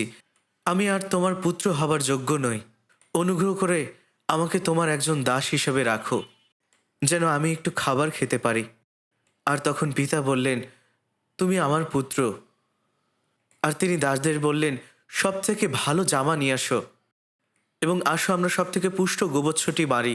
আমরা ভোজন পান করি এবং আনন্দ করি, কারণ আমার মৃত পুত্রটি আবার বাঁচল। আমার পুত্রটি হারিয়ে গিয়েছিল, তাকে আবার পাওয়া গেল। পিতা তার পুত্রের উপরে অজস্র প্রেম এবং আনন্দ বর্ষণ করলেন। এরপর আসলে কি হলো মনে আছে আপনাদের? তার বড় ছেলে মাঠে কাজ করছিল, আর সে যখন জানতে পারল সেখানে এত উৎসব হচ্ছে, গান বাজনা হচ্ছে, যখন সে কাউকে জিজ্ঞাসা করলো এখানে কি হচ্ছে, তখন তাকে বলা হলো আপনার ছোট ভাই ফিরে এসেছে, আর এই কারণে আপনার পিতা এখন বড় ভোজনের আয়োজন করেছেন। আর বড় ভাই খুশি হওয়ার পরিবর্তে সে রাগান্বিত হলো। সে তার পিতার উপর রাগ করল। সে বাড়ি ঢুকতে চাইল না। যখন তার পিতা তাকে বলল, চলো আমরা ভিতরে যাই, আমরা উৎসব করি, কারণ তোমার ভাই মরে গিয়েছিল, সে এখন জীবন ফিরে পেয়েছে। সে হারিয়ে গিয়েছিল আর তাকে পাওয়া গেল, আর তাই এখন আমাদের আনন্দ করা উচিত। আর তখন বড় ভাই কি বলল, না, আমি তোমার সেবা করেছি, আমি কখনো তোমার আজ্ঞা লঙ্ঘন করিনি। আমি প্রতিদিন মাঠে কাজ করেছি এবং তোমার সেবা করেছি, কিন্তু তুমি আমার জন্য কখনো পুষ্ট বাছুর জবাই দাও নাই। কিন্তু তোমার এই অপব্যয়ী পুত্র, যে কিনা তোমার সমস্ত ধন সম্পদ নষ্ট করে ফেলেছে, আর যখন ফিরে আসলো তাকে নিয়ে তুমি এত আনন্দ করছো। আসলে সেই বড় ভাই, সে আসলে কার প্রতীক? এই বড় ভাই হলো সেই ব্যক্তি যে নিজের ধার্মিকতার উপরে বিশ্বাস রাখে, এবং সে এটার মেনে নিতে পারছিল না যে একজন পাপী শুধুমাত্র অনুগ্রহের মাধ্যমে ধার্মিক হতে পারে, শুধুমাত্র বিশ্বাসের মাধ্যমে পরিত্রাণ পেতে পারে। একজন ব্যবস্থা পালনকারী নিজের ধার্মিকতার উপরে বিশ্বাস রাখে, আর যে পাপী সে শুধুমাত্র অনুগ্রহের দ্বারা পরিত্রাণ পেয়েছে। এই দুই ভাইয়ের মধ্যে এটাই পার্থক্য। আর যদি আপনি আদিপুস্তক 4 অধ্যায় কইন হেবলের কাহিনীটি দেখেন, সেখানেও আসলে এই বিষয়টি বলা হয়েছে। কইন কৃষিকাজ করত এবং মাটি থেকে ফল উৎপাদন করে তা গ্রহণ করত, ঈশ্বরের উদ্দেশ্যে উপহারস্বরূপ তা উৎসর্গ করত, আর ঈশ্বর তা গ্রহণ করলেন না। অবশ্যই সম্ভবত কইন তার সমস্ত ফলের মধ্যে সবথেকে ভালো এবং শ্রেষ্ঠ ফলগুলি ঈশ্বরের উদ্দেশ্যে উৎসর্গ করেছিল, কিন্তু এই পৃথিবীতে সবথেকে সুপক্ষ এবং সবথেকে বড় যে ফলটি, যেটি ঈশ্বর তাকে দিয়েছেন, সেটা তিনি অস্বীকার করেছিলেন। আর হেবল অপরদিকে পালের পশু থেকে একটি মেষশাবক ঈশ্বরের উদ্দেশ্যে উৎসর্গ করেছিলেন, কারণ সে জেনেছিল যে কিভাবে তার বাবা মা অর্থাৎ আদম হাবা পাপের ক্ষমা লাভ করেছিল। আদিপুস্তক 3 অধ্যায় 21 পদে বলা হয়েছে, ঈশ্বর আদম এবং হাওয়াকে চর্মের বস্ত্র প্রস্তুত করে দিয়েছিলেন, অর্থাৎ পশুর রক্তের মধ্য দিয়ে ঈশ্বর তাদের পাপের ক্ষমার ব্যবস্থাটি করেছিলেন। আর হেবল তা বুঝতে পেরেছিল। অবশ্যই ঈশ্বর অনেক অবাক হয়েছিলেন এবং হেবলের উৎসর্গ তিনি গ্রহণ করেছিলেন। কিন্তু তারপর কি হলো? কইন এটা কখনোই মেনে নিতে পারেনি, তাই সে তার ভাই হেবলকে হত্যা করল, যেটা ইতিহাসের প্রথম খুন। আমরা এশো এবং জাকবের ঘটনাও জানি। এশো হলেন বড় ভাই, তিনি প্রথমজাত সন্তানের আশীর্বাদ পাওয়ার অধিকারী ছিলেন। আর তার বাবা ইসহাক তাকে বললেন, আমার প্রিয় খাবার তৈরি করো আর তা আমার কাছে নিয়ে আসো। আমি সেই খাবার খাবার পরে আমি তোমাকে মন থেকে আশীর্বাদ করব। আর তাই এসো তখন শিকারে গেল। অন্যদিকে রিবিকা, জাকবের মা, জাকবকে অনেক বেশি ভালোবাসতেন। রিবিকা যখন বাড়িতে রান্না করার চেষ্টা করতেন, তখন জাকব এসে তাকে রান্নাঘরে সাহায্য করত, তার পাশে থেকে ডাল রান্না করত, আর তাই তিনি জাকবকে ভালোবাসতেন। আর রিবিকা দৃঢ়ভাবে এটাই বিশ্বাস করতেন। তিনি বলতেন, ঈশ্বরের আশীর্বাদ তোমার উপরই থাকা উচিত জাকব। আর জাকব বলেছিলেন, আমি তো বড় ভাই নই, আমি তো প্রথম জাত নই। আর এরপরে তারা একটি পরিকল্পনা করল। তারা একটি ছাগল মারল এবং রিবিকা বলল, তোমার বাবা যে খাবার খেতে পছন্দ করেন আমি সেটাই তৈরি করব, তুমি তার কাছে তা নিয়ে যাও এবং তোমাকে তিনি আশীর্বাদ করবেন। আর এরপরে এসো শিকার করার জন্য প্রাণী খুঁজে পাওয়ার আগেই জাকব তার আশীর্বাদ চুরি করল। আপনারা সবাই এই ঘটনাটি জানেন। ইসহাক জাকবকে স্পর্শ করলেন, তার 2টি হাত স্পর্শ করলেন। আসলে জাকব ছিল মসৃণ চামড়ার মানুষ, তার হাতে কোনো লোম ছিল না, আর এশোর হাত ছিল লোমশ। তাই তিনি ছাগলের চামড়া তার গায়ে দিয়েছিলেন, অর্থাৎ সে নিজেকে তার ভাইয়ের মতো লোমশ করে তুলেছিল। এবং রিবিকা তাকে এই পোশাক দিয়েছিলেন। আর এরপরে ইসহাক তাকে স্পর্শ করার পরে তিনি বললেন, তোমার কণ্ঠ তো জাকবের মতো, কিন্তু তোমার হাত ঈশ্বর মতো। আসলে তিনি তাকে সম্পূর্ণভাবে চিনতে পারেননি। আর এরপরে তিনি তাকে আশীর্বাদ দিয়েছিলেন। জাকব তার মায়ের ভালোবাসা পেয়েছিল, যদিও তার কোনো জ্যেষ্ঠ অধিকার ছিল না, যদিও সে প্রথম জাত ছিল না, কিন্তু তার মায়ের ভালোবাসার মধ্য দিয়ে সে ইসহাকের কাছ থেকে আশীর্বাদ পেয়েছিল। অন্যদিকে এসো, সে তার নিজের কাজের মাধ্যমে আশীর্বাদ পেতে চেয়েছিল, অথবা নিজের শিকারের মাধ্যমে, কিন্তু ততক্ষণে অনেক দেরি হয়ে গিয়েছিল। আসলে এই সমস্ত কিছুই যা যিশু এখানে বলার চেষ্টা করছেন, মানুষের ধার্মিকতা বনাম ঈশ্বরের অনুগ্রহ। আসুন আমরা রোমীয় পুস্তকে দেখি।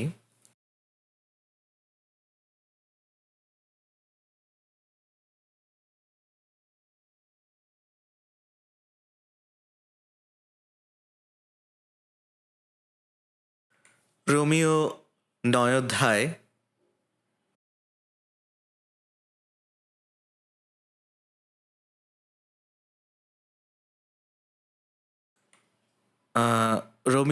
অধ্যায় ৩০ পদ থেকে, রোমীয় ৯ অধ্যায় ৩০ পদ থেকে, তবে আমরা কি বলিব?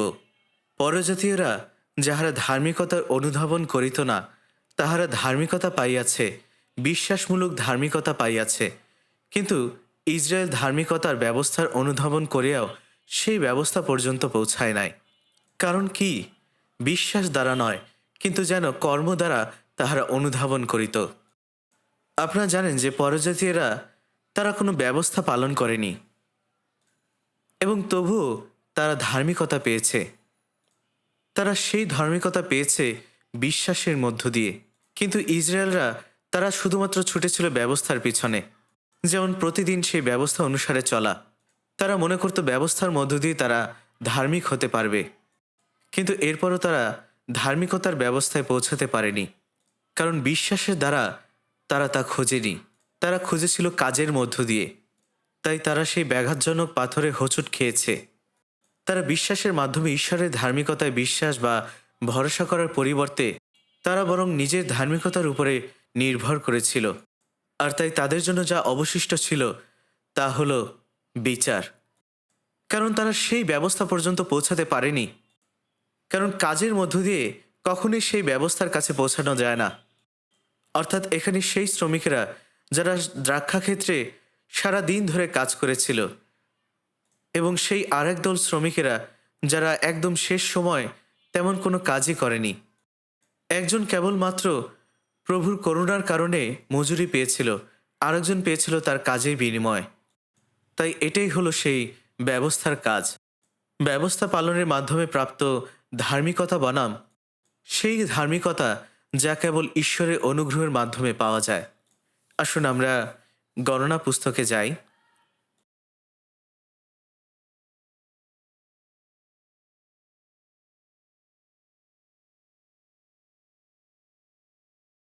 গণনা পুস্তক 15 অধ্যায়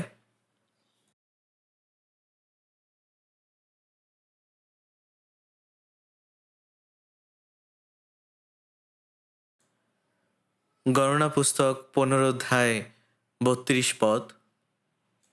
ইসরায়েল সন্তানগণ যখন প্রান্তরে ছিল, তখন বিশ্রাম দিনে একজনকে কাষ্ঠ সংগ্রহ করিতে দেখিল। যাহারা তাহাকে কাষ্ঠ সংগ্রহ করিতে দেখিয়াছিল, তাহারা মোশি, হারুন ও সমস্ত মণ্ডলীর নিকটে তাহাকে আনিল। আর তাহারা তাহাকে রুদ্ধ করিয়া রাখিল, কেননা তাহার প্রতি কি কর্তব্য তাহা ব্যক্ত হয় নাই। পরে সদাপ্রভু মোশিকে কহিলেন, সেই ব্যক্তির প্রাণদণ্ড অবশ্য হইবে। সমস্ত মণ্ডলী তাহাকে শিবিরের বাইরের প্রস্তরাঘাতে বধ করিবে।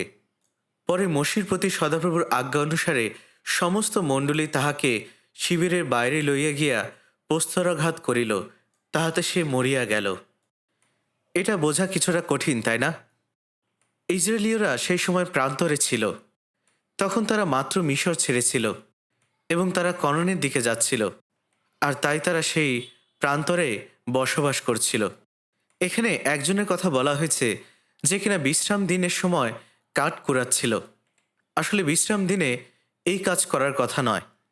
সে হয়তোবা ভেবেছিল এটা তো বেশ ভালো কাঠ, এটা আমি সংগ্রহ করি। তাই সে কাঠ সংগ্রহ করল, আর এরপরে সেই লোকটিকে ধরে ইসরায়েল সমাজ এবং মোশে ও হারুন ঈশ্বরের কাছে প্রার্থনা করল যে আমরা এখন কি করব। আসলে সে গুরুতর কোনো অপরাধ করেনি। হয়তোবা সে দেখেছিল যে সবাই বিশ্রাম নিচ্ছে, সে হয়তোবা কিছু অবসর সময় পেয়েছিল, তাই সে কেবল কিছুটা কাঠ কুড়িয়েছিল। সবাই যেখানে বিশ্রাম নিচ্ছে তখন সে সেখানে পরিশ্রমী হওয়ার জন্য তাকে তো কিছু পুরস্কার দেওয়া উচিত ছিল, তাই না? কিন্তু ঈশ্বর তাদেরকে বললেন তাকে অবশ্যই মেরে ফেলতে হবে।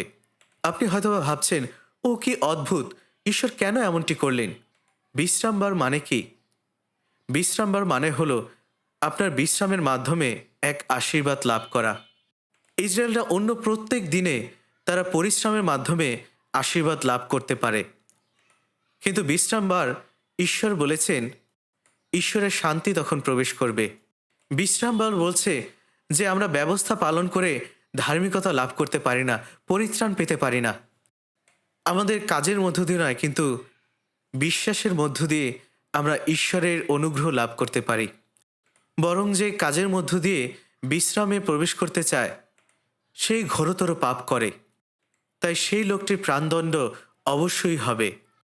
এমন কোনো লোক নেই যে নিজের ধার্মিকতার মধ্য দিয়ে নিজেকে রক্ষা করতে পারে। এই কারণে যিশু সমস্ত জগতের জন্য আসলেন।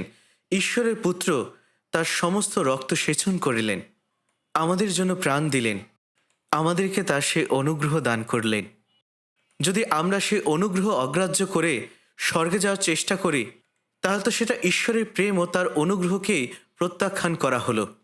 ঈশ্বরের অনুগ্রহ প্রত্যাখ্যান করা মানেই হলো যিশুকে বিশ্বাস না করা, তার প্রেমকে অগ্রাহ্য করা, আর এটা ভাবা যে আমি আমার কাজের মধ্য দিয়েই স্বর্গে যেতে পারবো। যে ব্যক্তি বিশ্রামবারে কাজ করার মধ্য দিয়ে আশীর্বাদ পাওয়ার চেষ্টা করেছিল, এটা আসলে আশীর্বাদ নয়, এটা আসলে অভিশাপ।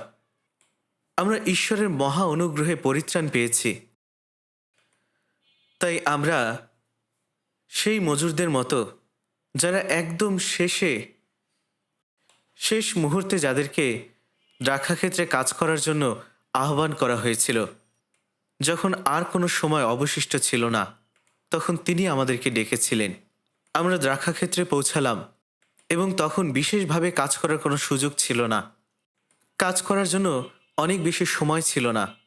তাই আমরা কোনো ধার্মিকতার মধ্য দিয়ে নয়, কোনো কাজের মধ্য দিয়ে বা নিজেদের শক্তিতে নয়, কিন্তু সম্পূর্ণ ঈশ্বরের অনুগ্রহে ঈশ্বর আমাদেরকে উদ্ধার করেছেন। যারা নিজেদের সৎকর্মের দ্বারা ধার্মিক হতে চায়, আসলে তাদের সৎকর্মগুলো কি? এমন অনেক লোক মনে করে যে স্বর্গে যাওয়ার জন্য তাকে অবশ্যই ভালো কাজ করতে হবে। ও, আপনি জানেন আপনাকে একজন ভালো মানুষ হতে হবে, নৈতিকভাবে এবং আইনগতভাবে ঈশ্বরের ব্যবস্থা পালন করতে হবে। কিন্তু এখানে একটি সমস্যা আছে। যদি আপনি রোমিও 5:10 পড়েন, তাহলে আপনি বুঝতে পারেন বাক্যে বলা হয়েছে যদি আপনি নতুন জন্ম লাভ না করেন তাহলে আপনি ঈশ্বরের শত্রু। আপনারা কি তার জন্য কিছু করতে পারেন? ঈশ্বরের শত্রু হিসেবে আপনি ঈশ্বরের জন্য যা কিছুই করেন না কেন, ঈশ্বর কখনোই তাতে খুশি হবেন না।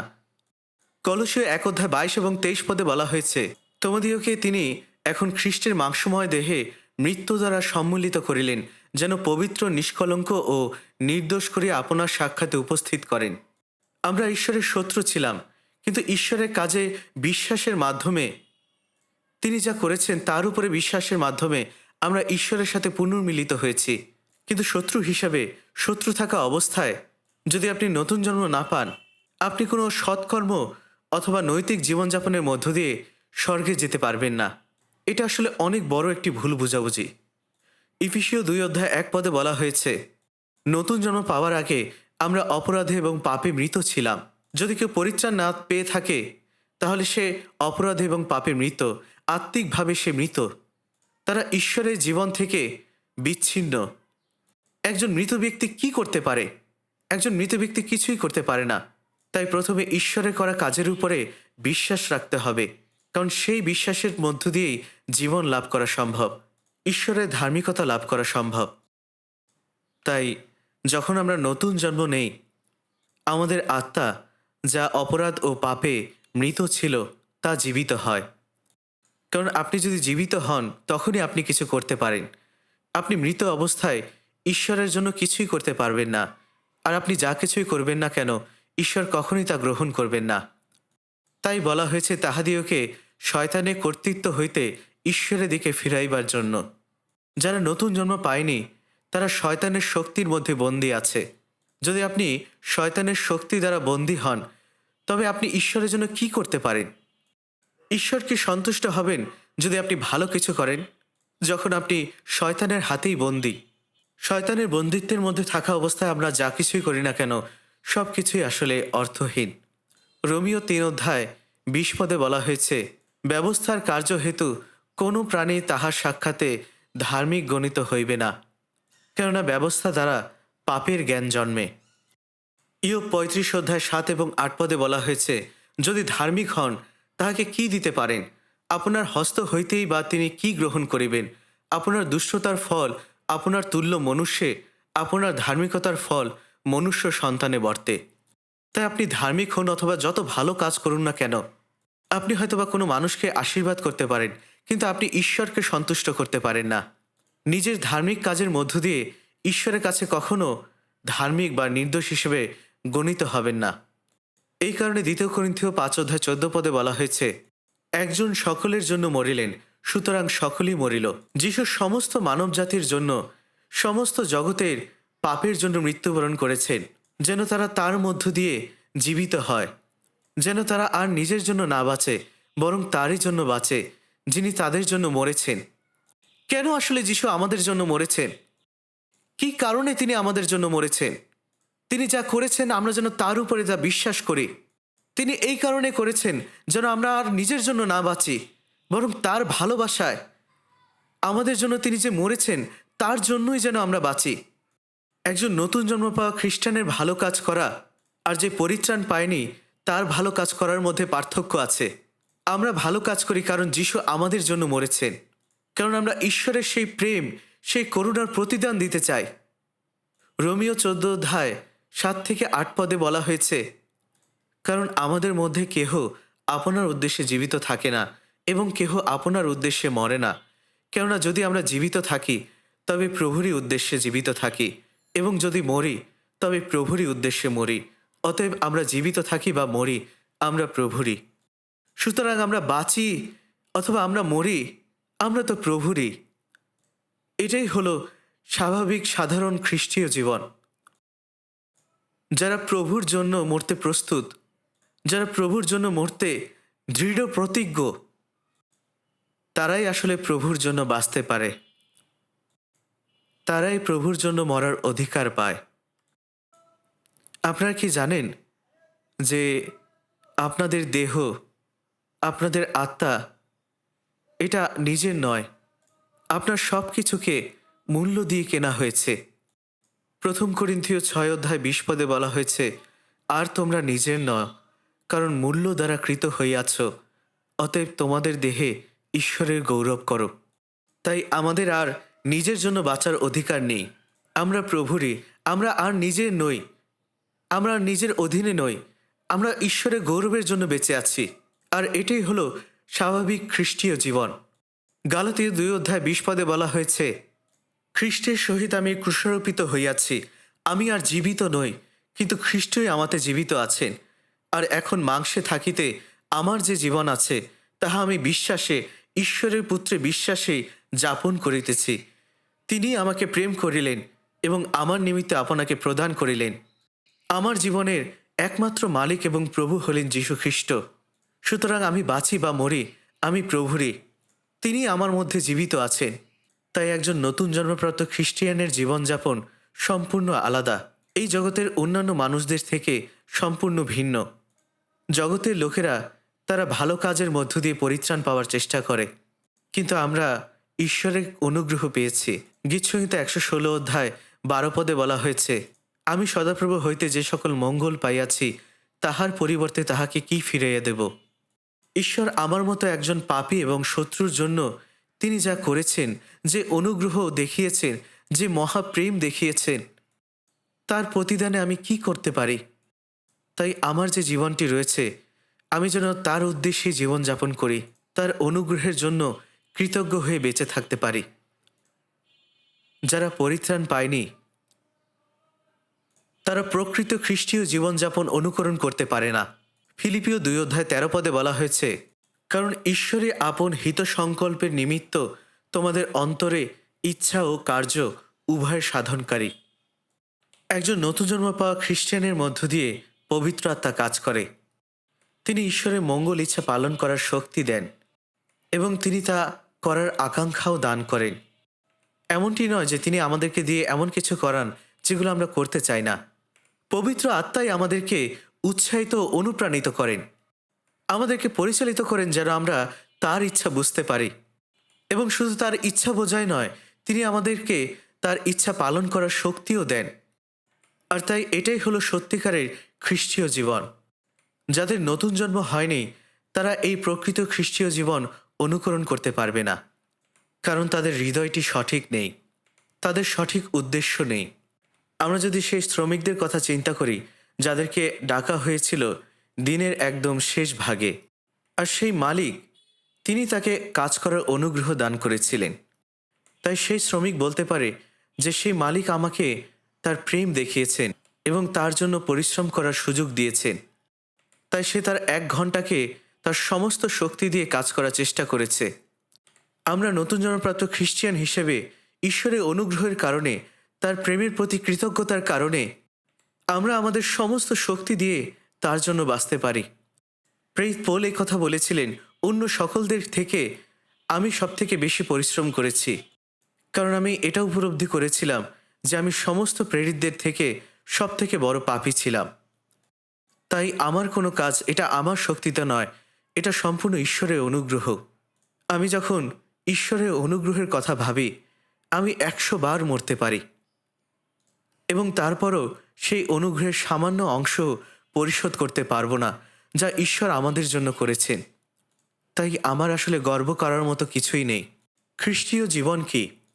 আমরা যারা কোনো রকম ধার্মিকতা ছাড়াই পরিত্রাণ পেয়েছি, যার এক বিন্দু মাত্র যোগ্য আমরা ছিলাম না, যিশু নিজে আমাদের প্রাপ্য সমস্ত ক্রোধ এবং বিচার তার নিজের উপরে তুলে নিয়েছিলেন এবং বিনামূল্যে তিনি আমাদেরকে অনন্ত জীবন দিয়েছেন, স্বর্গে যাবার অধিকার দিয়েছেন এবং ঈশ্বরের সন্তান হওয়ার অনুগ্রহ দিয়েছেন।